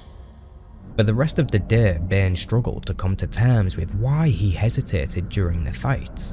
He had the opportunity to kill Sith'Ari, but he knew that the Masters would not approve of it. He knew that the Brotherhood were equals and killing each other was no longer the way of the Sith, except the weak must serve the strong. It was a fundamental creed of the Sith. If killing Sith'Ari was what Bane desired, then why should he allow others to make him think that killing is wrong? He wondered whether or not Giffany was right. Sith'Ari would likely look for vengeance now. It was the way of the dark side. This meant that Sith'Ari would forever be a threat unless Bane destroyed him. In the late hours of the night, Bane was awoken by a knock at the door. The Blade Master Kasim had come to visit him. He entered Bane's room and reveals a lightsaber in his hand. At first, Bane thought it was Kasim's weapon. However, the handle was too short to be a double-bladed weapon. It also had a slight curve in the hilt. I have something for you. This was the weapon of my master. As a young child, I would watch for hours as my master performed his drills. My earliest memories are of dancing ruby lights moving through the sequences of battle. You don't remember your parents? My parents were sold in the slave markets of Nalhutta. That's where Master Nadar's found me. He noticed my family on the auction blocks. Perhaps he was drawn to us because we were Twi'leks like himself. Even though I was barely old enough to stand, Master Nadar's could sense the Force in me. He purchased me and took me back to Ryloth to raise me as his apprentice, among our own people. What happened to your parents? I don't know. They had no special connection to the Force, so my master saw no reason to purchase them. They were weak, and so they were left behind. My master was a great Sith Lord. He was particularly adept in the arts of lightsaber combat, a skill he passed on to me. He taught me how to use the double-bladed lightsaber, although, as you can see, he preferred a more traditional design for himself, except for the handle, of course. It feels strange. It requires a minor variation in your grip. Hold it more in the palm, further away from the fingertips. Some moves are more difficult with this particular weapon, but many others are far more effective. In the end, I think you'll find this lightsaber will suit your person's style quite well. You're giving this to me? Today you proved you were worthy of it.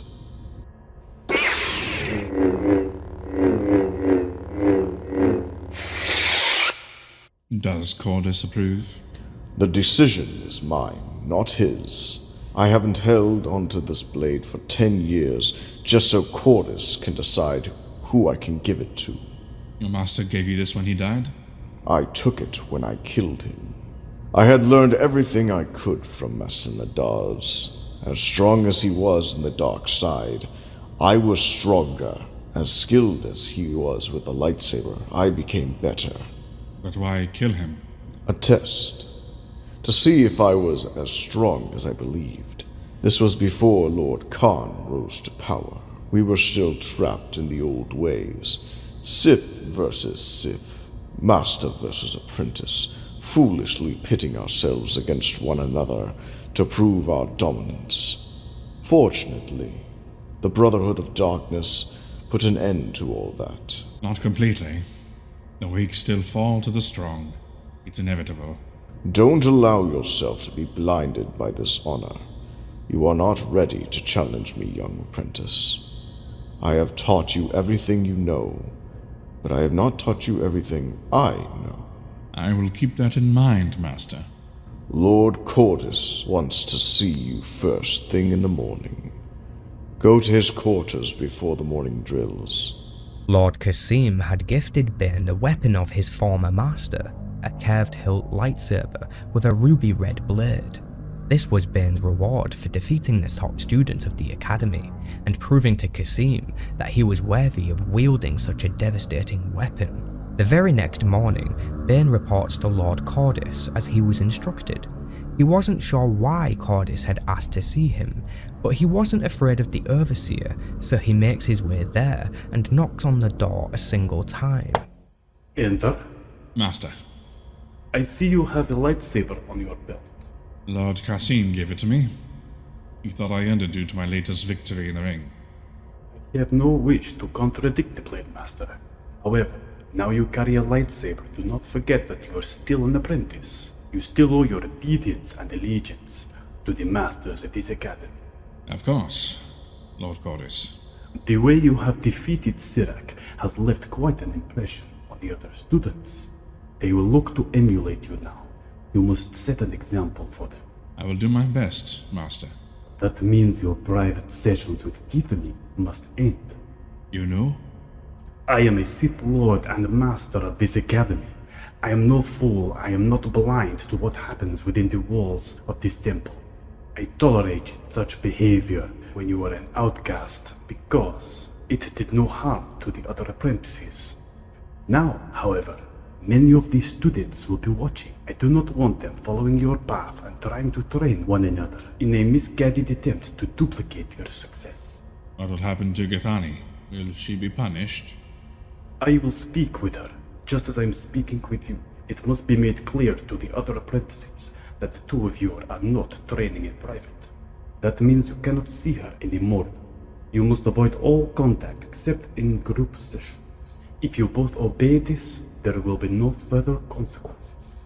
That is not all. You must also put an end to your study in the archives. Why? The manuscripts contain the wisdom of the ancient Sith. I've learned much about the dark side from them. The archives are relics of the past. They are from a time that has long since vanished. The Order has changed. We have evolved beyond what you have learned from those musty scrolls and tomes. You would understand this if you had been studying with the Masters instead of rushing off on your own path. The Sith may have changed, but we can still build on the knowledge of those that came before us, Master. You must understand that. Why else would you build this academy on Korriban? The dark side is strong on this world. That is the only reason we choose to come here. But what about the Valley of the Dark Lords? What about the tombs of all the Dark Masters buried on Korriban? And the secrets hidden inside them? Is that what you seek? The secrets of the dead? The Jedi pillaged the tombs when Korriban fell to them 3,000 years ago. Nothing of value remains. The Jedi are the servants of the light. The dark side has secrets they will never understand. There may be something they missed. Are you really so naive? The spirits of powerful Sith Masters are said to linger in their tombs. They appear only to those who are worthy. They would not have revealed themselves to the Jedi. Do you really believe ghosts and spirits still linger in their graves, waiting to pass on the great mysteries of the dark side to those who seek them out? Yes. I believe I can learn more from the ghosts in the Valley of the Dark Lords than the living Masters here at the Academy. You are an impudent fool! You worship those that are dead and gone. You think they hold some great power, but they are nothing but dust and bones. You're wrong. Get out. If you value the wisdom of the dead so much, then go. Leave the temple. Go to the Valley of the Sith Lords. Find your answers in their tombs.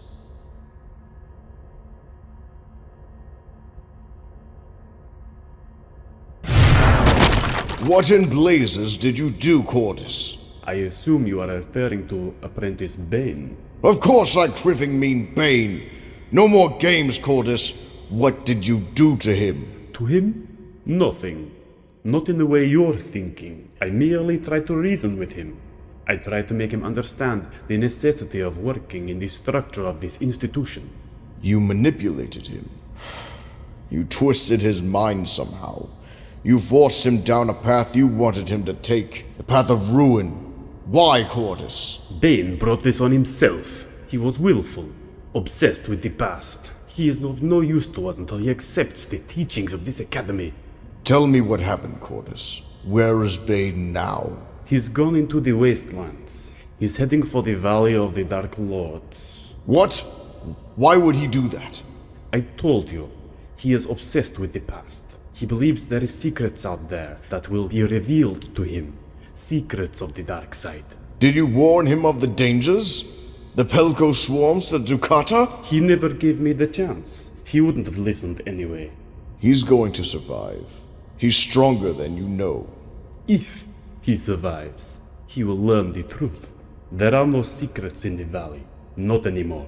Everything of value has been taken, stripped away first by the Sith to preserve our order, later by the Jedi seeking to wipe it out. There is nothing left in the tombs but hollow chambers and mounds of dust. Once he sees that for himself, he will give up his foolish idealization of the ancient Sith. Only then will he be ready to join the Brotherhood of Darkness. Bane could no longer listen to the wisdom of the masters at the academy. He knew deep down that the Sith had become a mockery of what it used to be.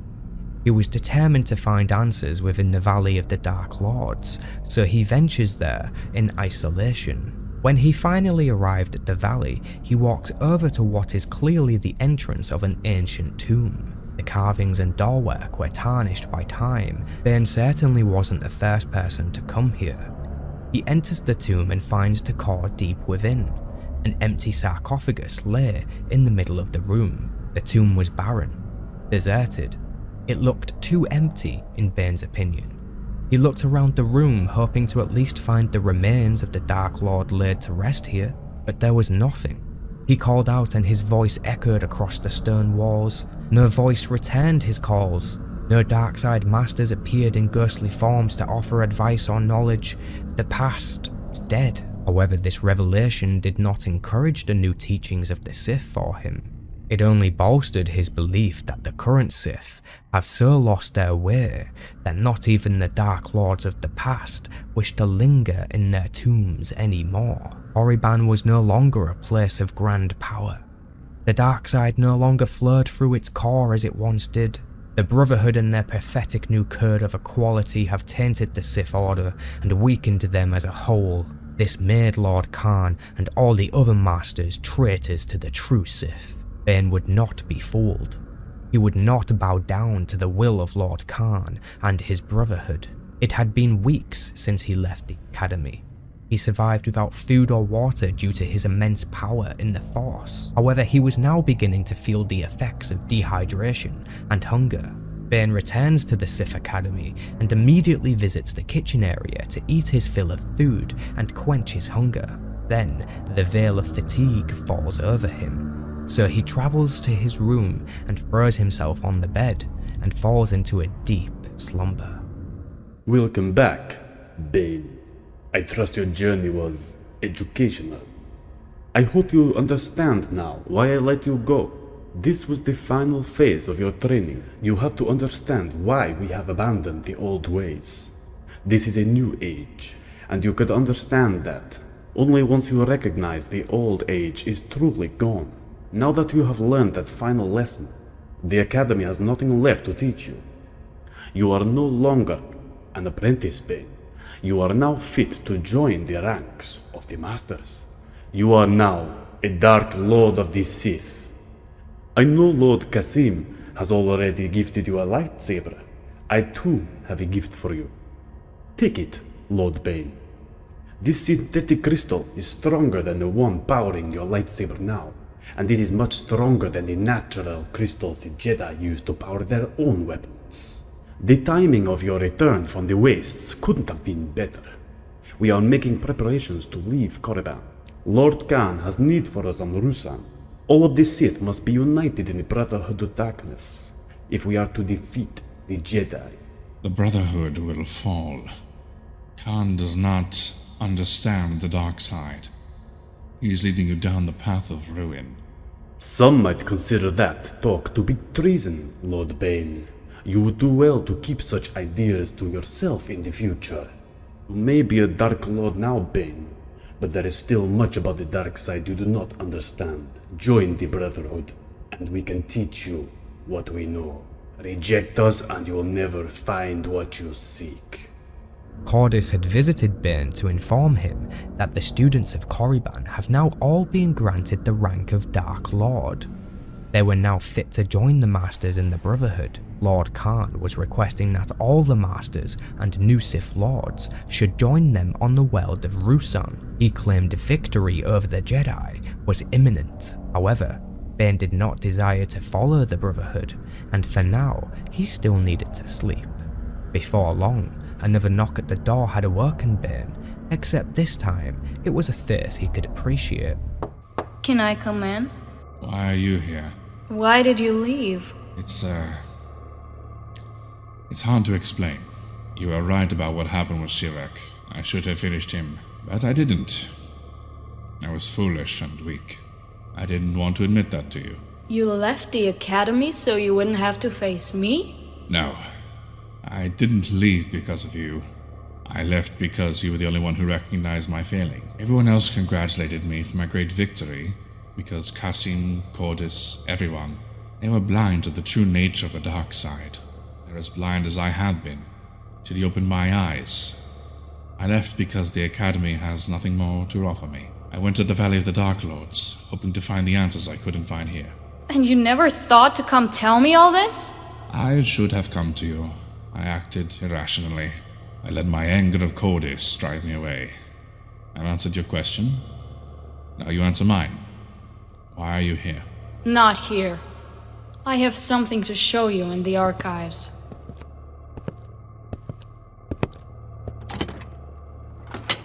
Giffany, what's going on? Why did you follow me, Bane? How could you be so stupid? Didn't you realize you were walking right into a trap? Is this what you want, Giffany? She wants what all Sith wants. Power.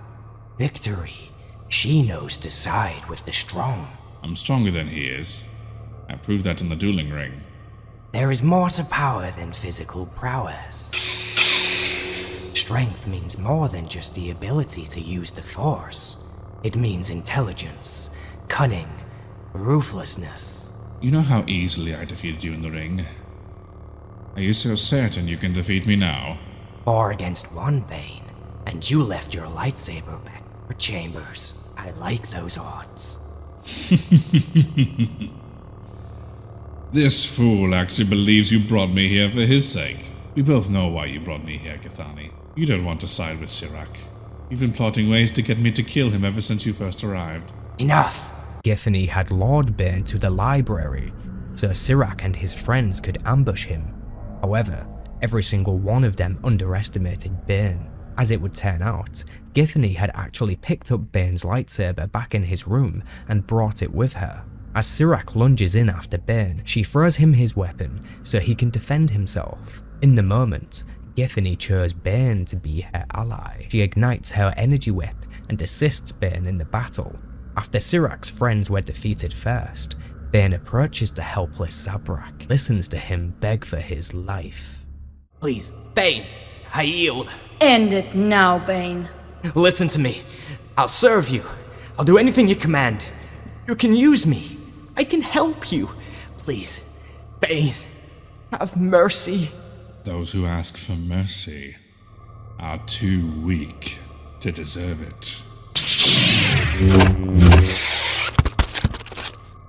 I, of all people, should have known better than to underestimate you. You saw me take the lightsaber, that's why you followed me. No, I didn't see anything. I was just guessing. You never cease to amaze me, Lord Bane. Don't call me that. Why not? Cordis has given all the students the rank of Dark Lord. Bane, we are going to fight the Jedi. We are going to join Lord Khan's Brotherhood of Darkness. Khan is a fool, Giffany. You've never even met Lord Khan. I have. He's a great man. A man of vision. He's as blind as an Orkellian cave slug. The Brotherhood of Darkness, this academy, everything the Sith have become is a monument to his ignorance. Come with me. There is nothing left for us on Korriban, and only death on Ruusan. But I know somewhere else we can go. A place where the dark side is still strong. Lord Khan has united the Sith in a single glorious cause. We can join them on Ruusan. Then go. Join the others on Ruusan. Be united with them in their demise. Wait! Bane! Wait! What is the meaning of this? Did you send Sith'Ari to kill me? What? Why, did something happen to Sith'Ari? I killed him. Ivra and Loke too. Their bodies are in the archives. You did this on the eve of our departure of Ruusan? You can go to Ruusan. I will have nothing to do with the Brotherhood of Darkness. You are a student of this academy. You will do as you are told. I am a Dark Lord of the Sith. I serve none but myself. We leave for Ruusan tomorrow, Lord Bane. You will be coming with us. This is not a matter for discussion. I'm leaving tonight, and none of you here is strong enough to stop me. Someone here told me that we no longer use the Darth title because it promoted rivalry among the Sith, gave the Jedi an easy target. It was easier to just abandon the custom, to have all the Sith Masters use the title of Dark Lord. But I know the truth, Cordis. I know why none of you claim that title for yourself. Fear. You're cowards. None of the Brotherhood is worthy of the Darth title. Least of all you. Don't go. Let's talk about this. If you just meet with Khan, you'll understand. That's all I ask, Bane. It's Darth Bane. Enough was enough. Tiresome of the blasphemy the Masters preach, Bane declares himself a Darth of the Sith, a declaration of his immense power and will over others. He refused to bend the knee to Lord Khan and follow along like some useless puppets. Giffany had refused to join Bane. She was adamant on joining the other Sith Lords on Ruusan. Bane knew Khan's Brotherhood would fail. Already many worlds they had captured had been retaken by the Republic, while Khan is distracted with the Army of Light. During his studies of the Sith archives, Bane had heard mention of the world Lehon, also known as Rakata Prime, the homeworld of the ancient Rakatan species that once ruled over the galaxy. This was the destination Bane would go next. After announcing himself as Darth Bane to the others, he leaves the academy and steals the personal starship of Cordis, the Valsin, a T-class long-range cruiser. It had been gifted to Cordis the day before, a present from Lord Khan.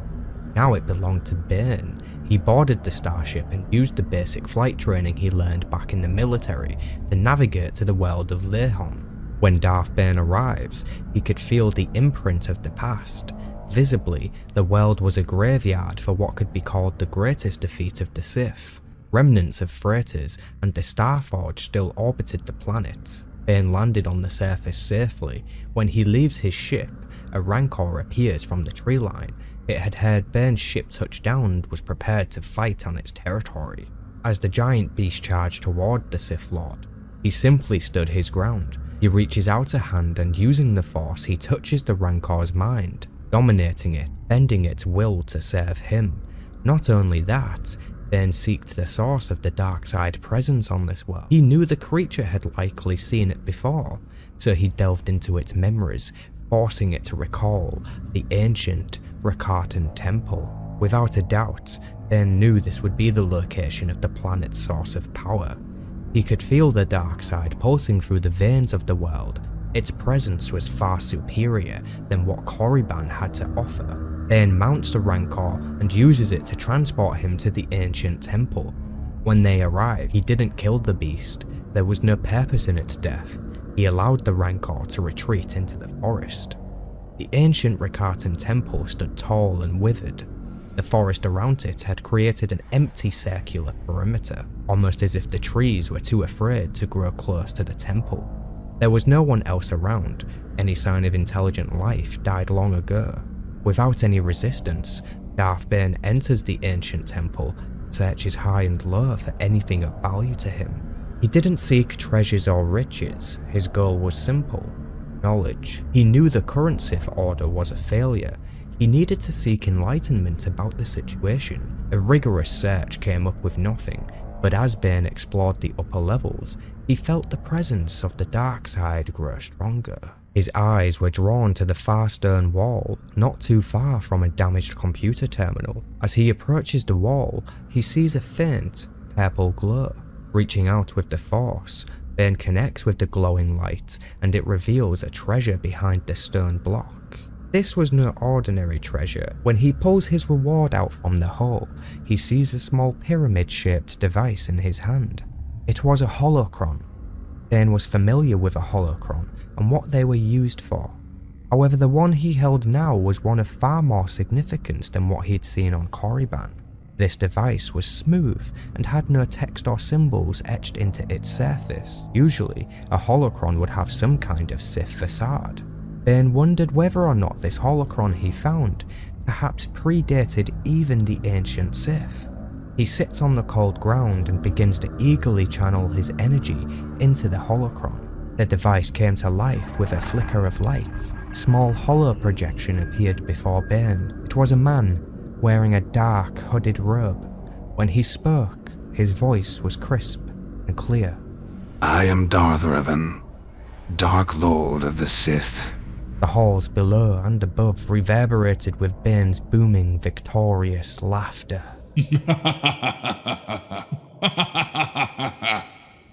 Those who use the dark side are also bound to serve it. To understand this is to understand the underlying philosophy of the Sith. The dark side offers power for power's sake. You must crave it, covet it. You must seek power above all else, with no reservation or hesitation. The Force will change you. It will transform you. Some fear this change, but teachings of the Jedi are focused on fighting and controlling this transformation. That is why those who serve the light are unlimited in what they can accomplish. True power can only come to those who embrace the transformation. There can be no compromise. Mercy, loyalty, compassion. All these things will prevent you from claiming what is rightfully yours. Those who follow the dark side must cast aside these conceits. Those who do not, those who try to walk the path of moderation, will fail, dragged down by their own weakness. Those who accept the power of the dark side must also accept the challenge of holding on to it. By its very nature, the dark side invites rivalry and strife. This is the greatest strength of the Sith. It culls the weak from our order. Yet this rivalry can also be our greatest weakness. The strong must be careful, lest they become overwhelmed by the ambitions of those beneath them, working in consort. Any master who instructs more than one apprentice in the ways of the dark side is a fool. In time, the apprentices will unite their strength and overthrow the master. It's inevitable, axiomatic. That is why each master must have only one student. This is also the reason there can only be one Dark Lord. The Sith must be ruled by a single leader, the very embodiment of the strength and the power of the dark side. If the leader grows weak, another must rise to seize the mantle. The strong rule, the weak are made to serve. This is the way it must be. My time here has ended. Take what I have taught you and use it well. Darth Revan, one of the only Sith Lords who came the closest to defeating the Republic, all of his knowledge and power now belonged to Bane. He spent the next few days carefully studying the holocron and listening to the wisdom of the Gatekeeper. Through Revan, Bane had found the clarity he was searching for. The Sith must be ruled by a single leader. This was what Revan had said. Also, Revan had said each master must have one student. He remembered being passed around from class to class like a child on Korriban. Everything the Brotherhood had become was a great treason against the ancient Sith. The crystal that powered Revan's holocron was flawed. Because of this, its lifespan was fairly short. The moment it winked its last projection, Bane discarded it and crushed it using the power of the Force. He then meditated, seeking further enlightenment upon Revan's wisdom. Then, it came to him. It was his duty, no, his destiny, to destroy Lord Khan and his Brotherhood and return the Sith to the path of vengeance. He would wash away the Brotherhood like a dirty stain on the history of the Sith. Then, he would rebuild the Sith Order in his own image and one day bring vengeance upon the Jedi and ultimate victory for the Sith. Through Revan's holocron, Bane had learned many dark-side rituals. He discovered a lethal and terrifying power known as the Thought Bomb. Using such a thing would result in the death of all nearby Force users. Using this weapon, Bane could eradicate the Brotherhood and make the Jedi think that the Sith were extinct. He could then rebuild in the shadows, creating a legacy that would endure through the centuries. At first he thought he could rule over the Sith by himself. One lone Sith master who embodied all the Sith and all the power, but he quickly dismissed that idea. Eventually, each master would die. It was inevitable. It was the way of the dark side. But if the Sith numbered exactly 2, he could train a chosen apprentice and pass on all his knowledge. This in turn would strengthen the Sith as a whole, while at the same time ending the opportunity for Sith infighting. The rule of 2. One to embody the power, the other crave it. This was the knowledge that would bring the Sith Order into a new age. The revelation that would change the galaxy forever. The old ways would be swept away. Khan and his brotherhood would be annihilated, and Bane would be the one to do it. The only thing he wondered now is who could be his apprentice. Bane! I come with an invitation from Lord Khan. How did you find me? Lord Khan told me where you were. Once I arrived, I simply followed the beacon on your ship. Did Khan send you to kill me? If you do not join the Brotherhood, I will leave your corpse on this barren and forgotten world. Barren? How can you say that? The dark side is strong here, far stronger than it ever was on Korriban. This is where we will find the power to destroy the Jedi, not in Khan's Brotherhood. Korriban was once a place of great power too. Over the centuries, thousands of Sith have explored its secrets, and none of them ever discovered any great strategy to defeat our enemies. It is time to end this foolish quest, Bane. The old ways have failed. The Jedi defeated those who followed them. Exar Kun, Darth Revan. They all lost. We have to find a new philosophy if we want to defeat them. Khan understands this. That is why he created the Brotherhood. The Brotherhood is the future of the dark side. Khan is wrong. I will never follow him. I will never join the Brotherhood. Then your life ends here. You're better than you were when we last fought. So are you. The Sith Lords begin their fight, former master and apprentice, now enemies. Kasim shows Bane the true speed and power of his own abilities. However, Darth Bane, with his most recent revelations, could feel the dark side coursing through his being like a raging inferno. He deflects Kasim's attacks and prepares his own assaults. However, just as Bane seems to take the advantage, the Blade Master twists the hilt of his double-bladed weapon, and it turns into 2 single-blade weapons. Back at the academy, Kasim had told the other students that this saber style was dangerous and flawed. Now, Bane understood the real truth. It was the Blade Master's secret weapon against his opponents. The unfamiliar style caught Bane completely off guard. Kasim was a perfect swordsman. He had spent his entire life perfecting the art of saber combat. Right now, he was proving his worth. They both fight until eventually Kasim uses the Force to push Bane outside of the temple. Kasim approaches the steps and yells out to Darth Bane. You should have killed me when you had the chance. I will follow wherever you run. Wherever you go, I will eventually find you and kill you. Don't live your life in fear, Bane. Better to end it now. I agree.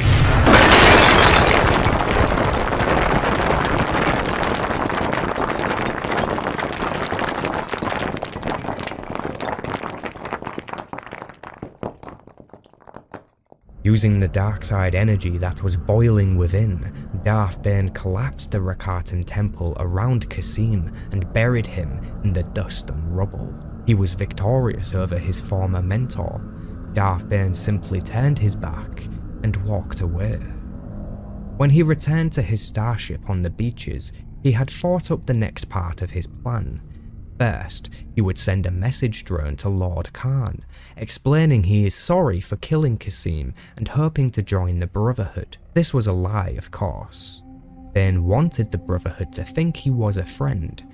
For now, in an effort to convince Khan of his friendship, Bane offers the knowledge of the thought bomb, something that will be important much later on for his plan to succeed. When Lord Khan received the message, he shared the news with Sith Lord Giffany. When she heard the holo message and saw the pathetic man that Bane was pretending to be, she offered to go meet with him and kill him. Giffany uses the coordinates on the message drone and goes out to meet with Bane on the world of Ambria. Before she speaks with him, she coats her lips in poison that was intended for Bane. Giffany, I was hoping Lord Khan would send you. He didn't send me. I asked to come. Did you see the message? I thought you were over this, Bane. Self-pity and regret are for the weak. You're right. You can't fool me, Bane. I think you're here for something else. Bane pulls Giffany in close and kisses her on the lips. Magnificent. Through passions, we gain strength. I'm sorry for abandoning you. I was blinded by the dreams of past glory. Naga Sadao, Exar Kun, Darth Revan. I lusted after the power of the great lords of the past. We all crave power. That is the nature of the dark side. But there is power in brotherhood. Khan is on the verge of succeeding, where all of those before him have failed. We are winning on Ruusan, Bane. Khan may be winning on Ruusan, but his followers are losing everywhere else. His great Sith army has crumbled without its leaders. The Republic has driven them back and claimed most of the worlds we conquered. In a few more months, the rebellion will be crushed. None of that matters if we can wipe out the Jedi. The war has taken a heavy toll on the Republic. Once the Jedi are gone, we can easily rally our troops and turn the tide of war.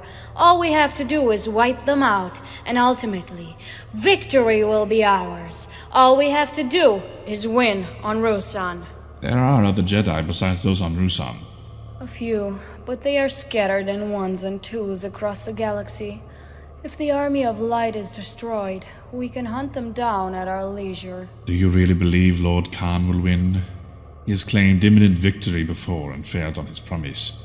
For one who claims to want to join the Brotherhood, you don't seem particularly devoted to the cause. You were right when you said I came back for something else. The Brotherhood cannot fail. The Jedi are on the run, hiding and cowering in the forests. I just can't accept what Lord Khan preaches. He says we are all equals. But if all are equal, then none can be strong.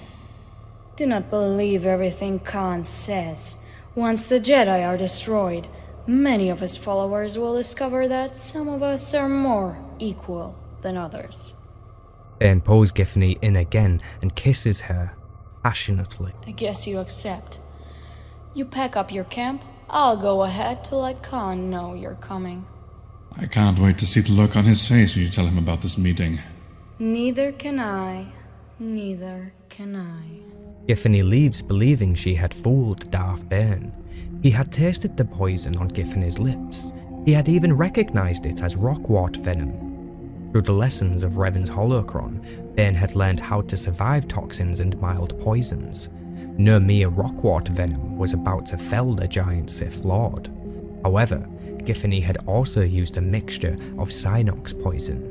Before Bane could sense the more lethal poison, it started to take effect. His throat dried out, and it was hard to breathe. No. Red foam spilled from his mouth, while his gut was the victim of a stabbing sensation. Bane's body began to fail, slowly. He knew that his life was in danger, and acting fast was required if he wanted to survive. He limped onto a nearby land crawler. He thrust it into drive and let it take him forward until he eventually found a family in the distance. Father and his two sons were farming. Bane could sense their presence. One of the small boys found Bane's lightsaber as it fell to the floor. The father saw the weapon, and fear struck his heart faster than lightning could find metal. Bane knew he could feed upon the deaths of those around him to help sustain his life force until he could find professional help. He activates his saber using the force and kills the first small boy in cold blood. The father weeps as he is forced to watch while Bane rises and plunges his saber through his second son's heart. Feeding on the immense horror, Bane regathers his strength and strikes down the helpless father. The weak must serve the strong, he said to himself. This is the way it must be. Using the landcrawler, he continued on the plains of Ambria until he came across another, yet smaller camp. The homeowner was a local known as the Healer Khalib. Bane approached the man, yet he had no will to speak. The poison's hold was strong, and soon, probably tomorrow, Bane would die. The healer refused to help him. He chose no sides in the ongoing war and certainly wouldn't help a murderer. However, the healer had a weakness. A daughter. Bane found her hiding in one of the tents. Using the force, he grabs the small girl and hovers her over the boiling cooking pot on the fire. The healer had no choice but to comply. He helped to heal Bane, and within the next day, he was back to his normal self. Bane leaves the healer's camp and returns to his starship, where he plots his next plan of action. The next step was to join the other Sith Lords on Ruusan. However, Khan and Giffany had already tried to kill him, so when he arrives, he would be needing to make it clear that he was taking over. Otherwise, the others might suspect that he is up to something. Ultimately, he wanted to safeguard the destruction of the Sith Brotherhood.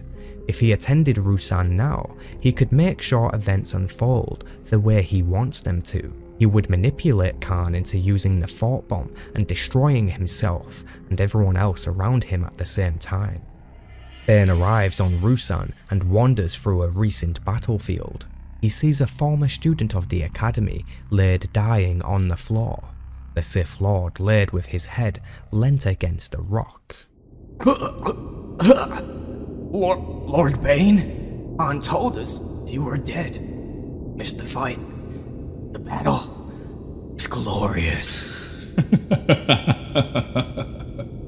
Glory means nothing for the dead.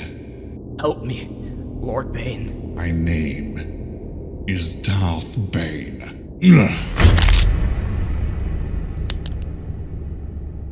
Darth Bane killed the pathetic Sith Lord, crushing his skull against a rock with nothing but his boot. He then continued on to the main Sith encampment. Currently, a meeting was taking place in the strategy tent. Lord Khan could be heard talking loudly with the others. Bane approaches the tent and his shadows loom over the holo table. What now, Darth Bane? We thought you were dead.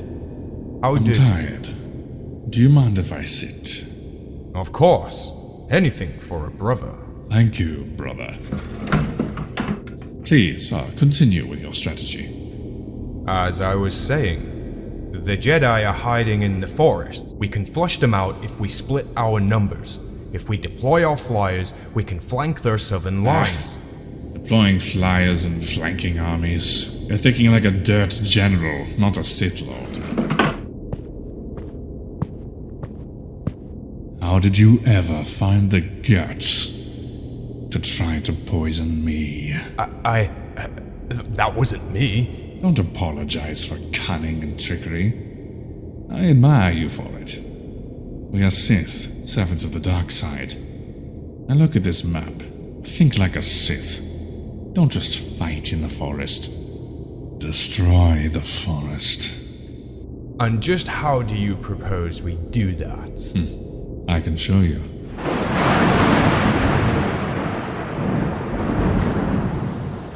That's the dark side. The dark side is one. Indivisible. Give yourself over to the dark side. Let it surround you, engulf you, devour you. Do you feel invincible? Invulnerable? Immortal? Can you feel it? Are you ready to destroy a world?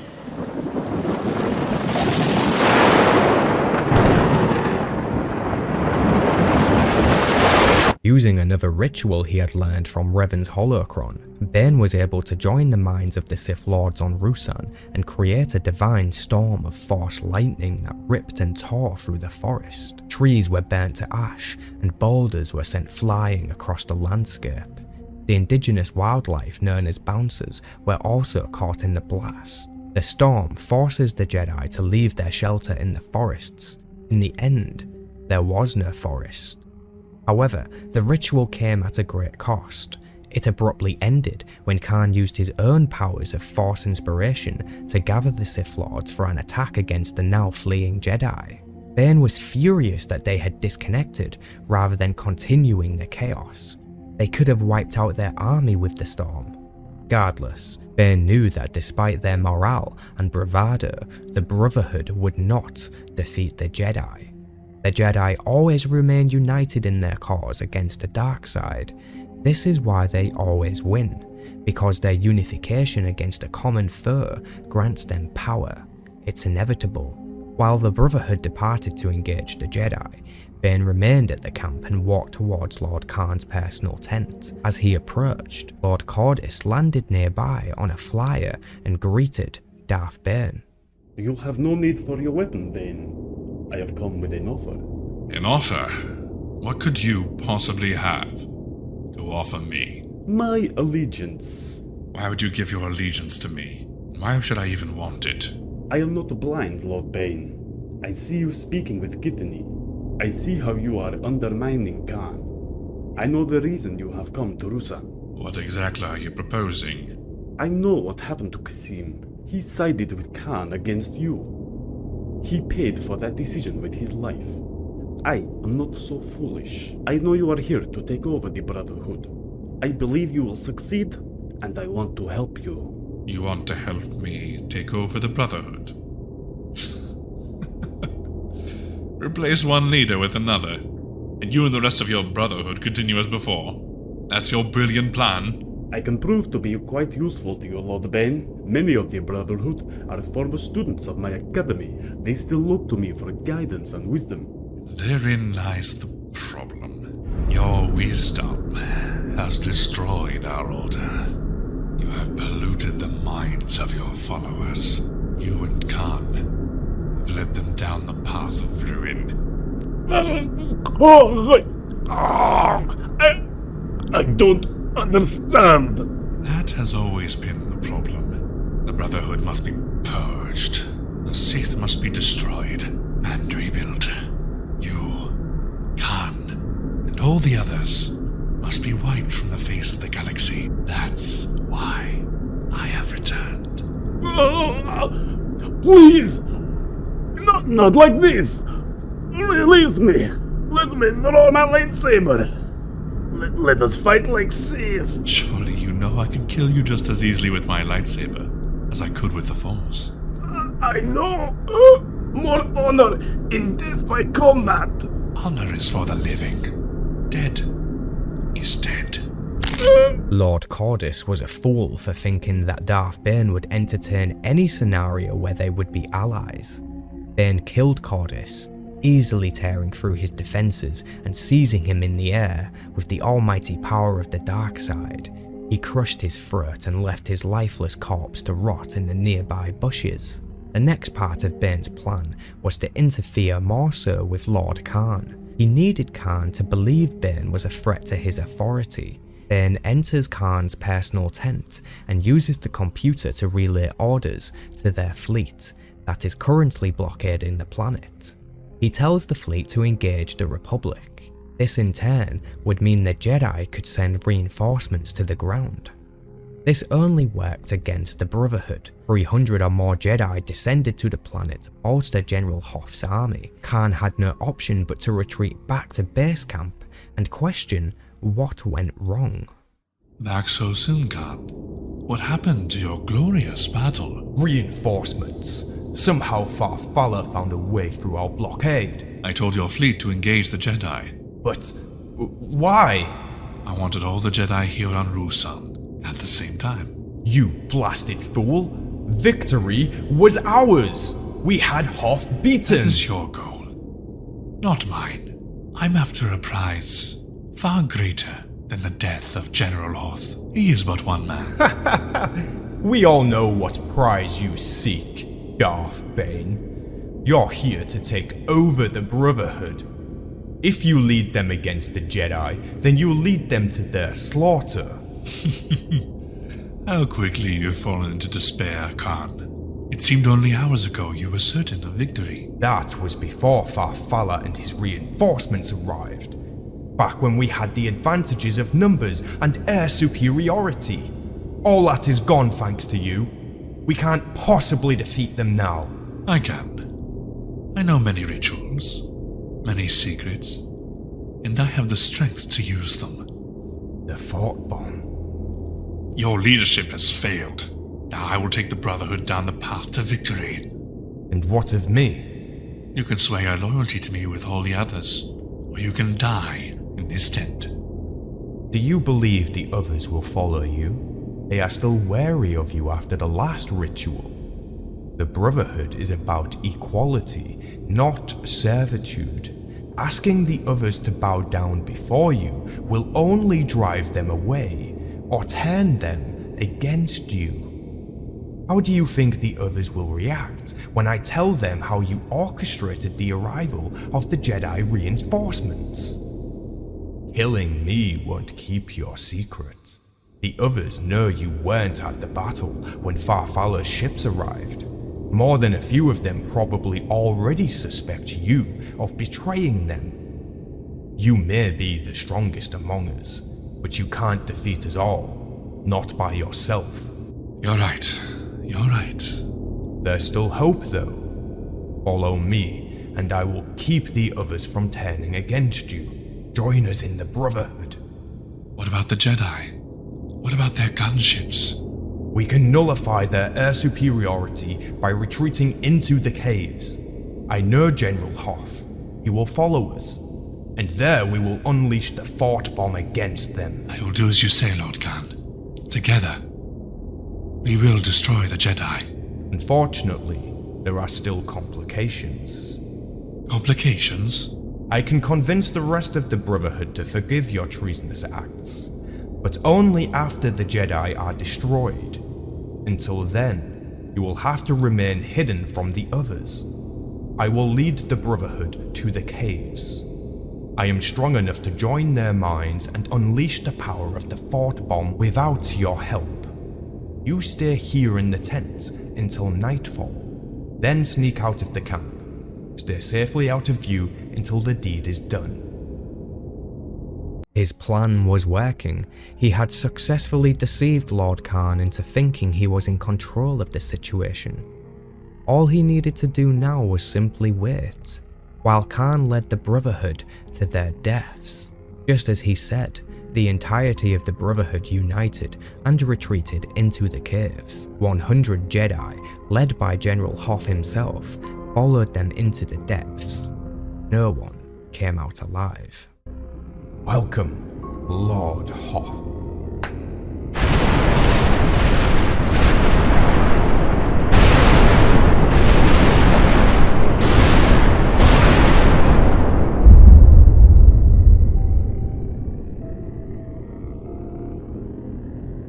From afar and safe distance, Bane stood and reached out with the Force.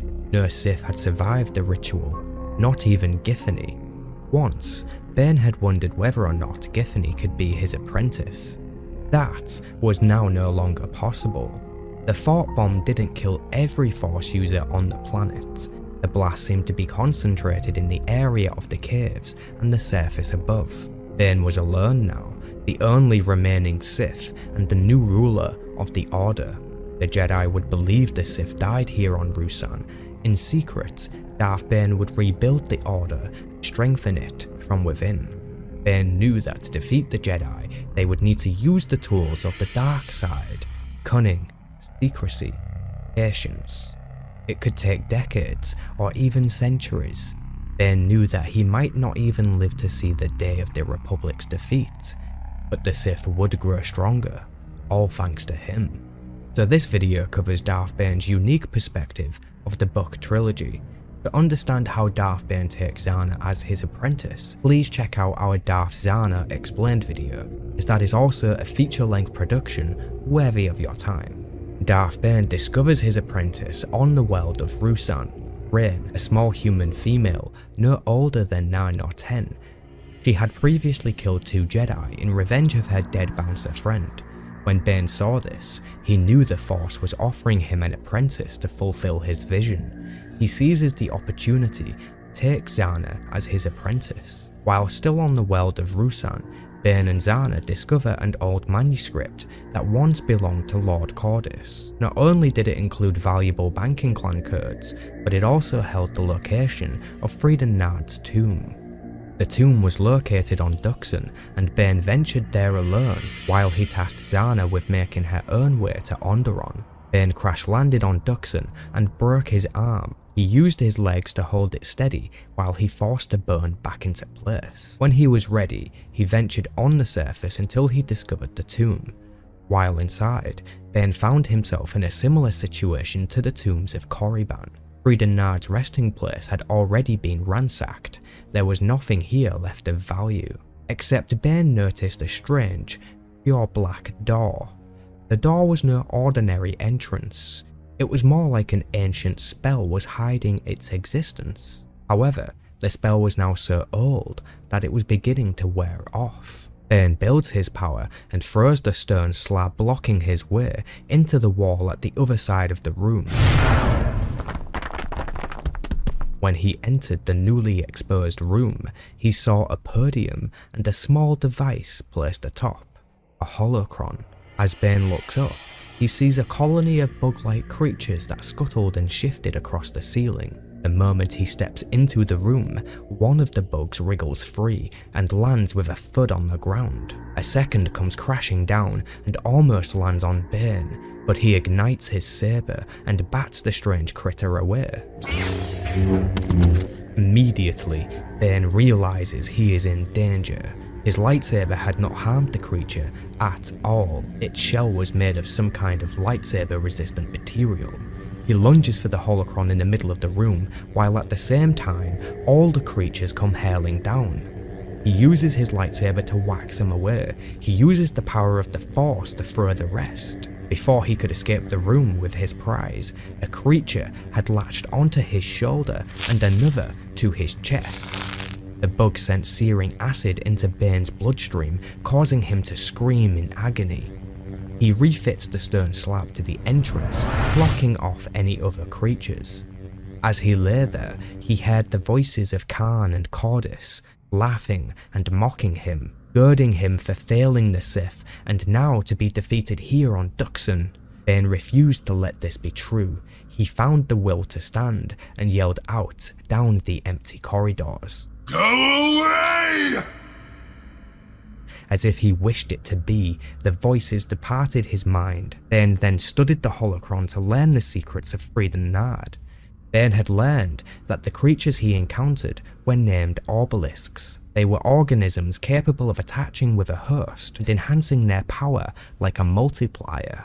It also had healing capabilities, the power to give you stamina, and other great benefits such as lightsaber resistance. However, the armor came with its drawbacks. The creatures would grow and multiply across Bane's entire body, encasing him in a cocoon of armor.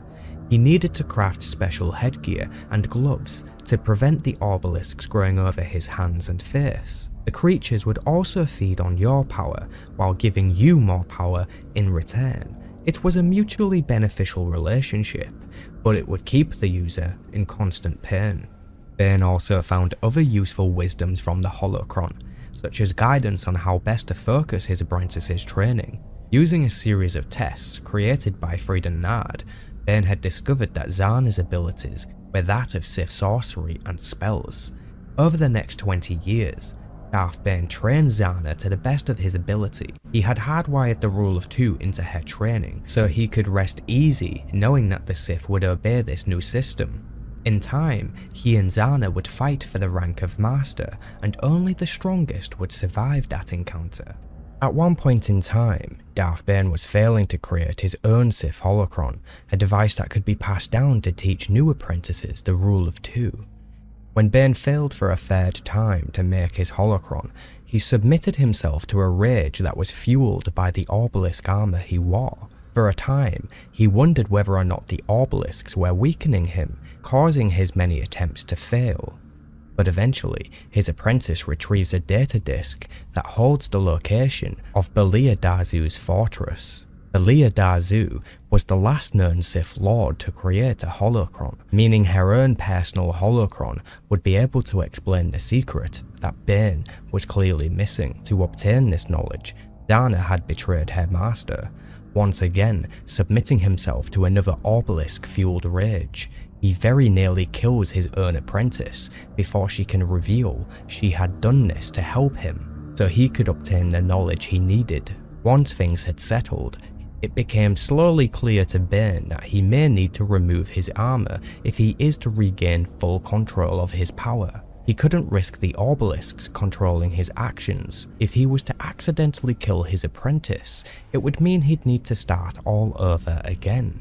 After acquiring the knowledge of Belia Darzu, Bane discovers he was missing a crucial component, a capstone, a fitting that is meant to contain the power of the device, giving the creator enough time to finish the intricate adjustments before the power source explodes. The holo-projected avatar from Bane's holocron was the version of himself covered in Obelisk armor. That way, if the Jedi ever found it, they would not be able to identify him.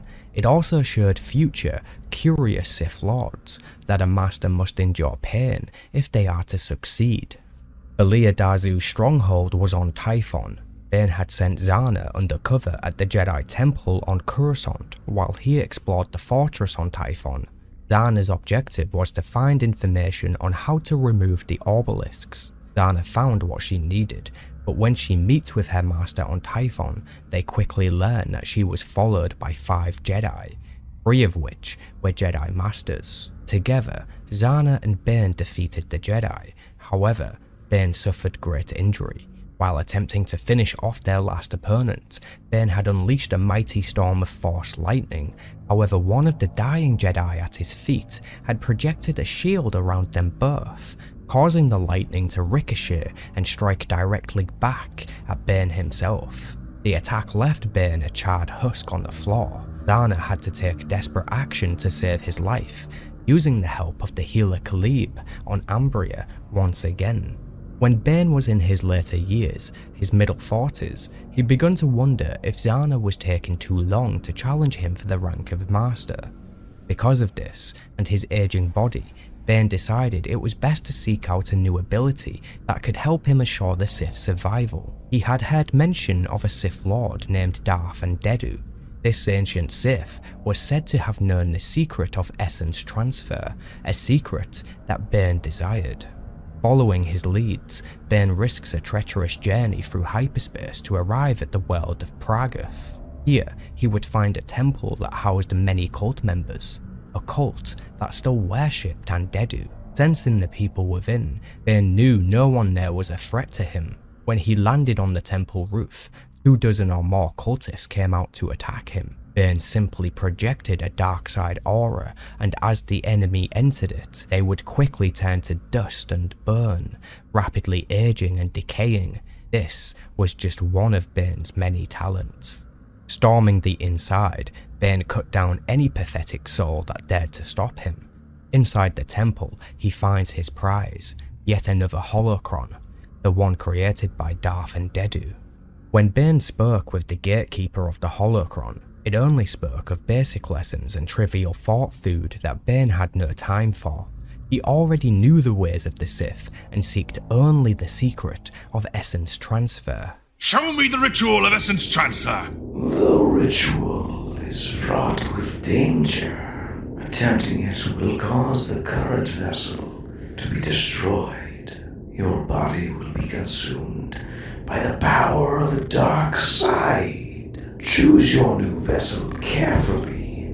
If you select a living being, be warned that their own spirit will fight you as you try to possess their body. If their will is strong, you will fail, and their consciousness will be cast into the void, doomed to an eternity of suffering and torment. I am not some student cowering in fear at the unimaginable power of the dark side. I am the Dark Lord of the Sith! Your title means nothing to me.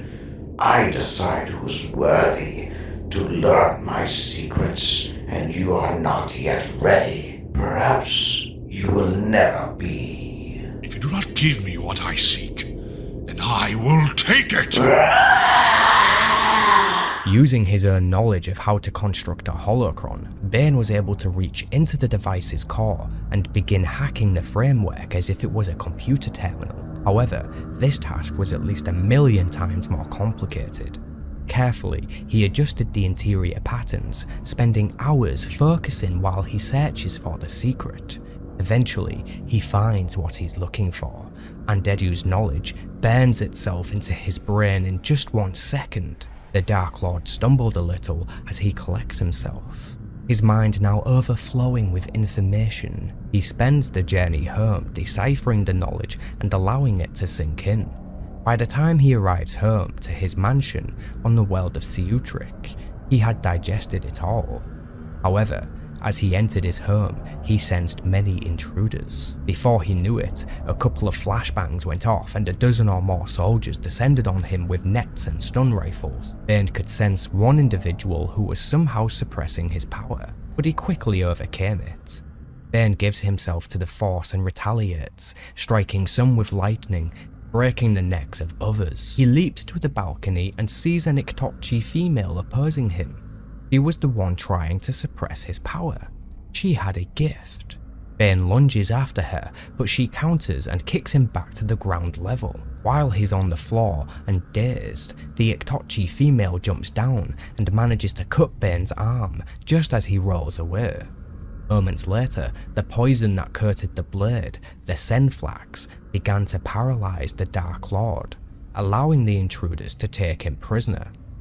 By the time he awakens, he is suspended in a cell, with many drugs keeping him in a dazed state. A woman from his past had orchestrated the entire thing, the small girl he once cast over a cooking pot, the daughter of the healer Khalib. To see how this story ends, now is the time to watch the next video, Darth Zana Explained. Thank you for watching this video. This was a huge project for us and we are incredibly pleased to share it with you now. A huge thank you to the voice actors Luke, Brett, Phil, Shayna and the Goddess Demoness. I'm hoping that you all enjoyed the visuals we made using Blender. It took a long time to get them somewhat okay and presentable. Be sure to hit that thumbs up button and subscribe if you want to see more projects like this one. Since we don't upload often, it's important you subscribe so you don't miss any new videos. Once again, thank you for watching, and may the Force be with you.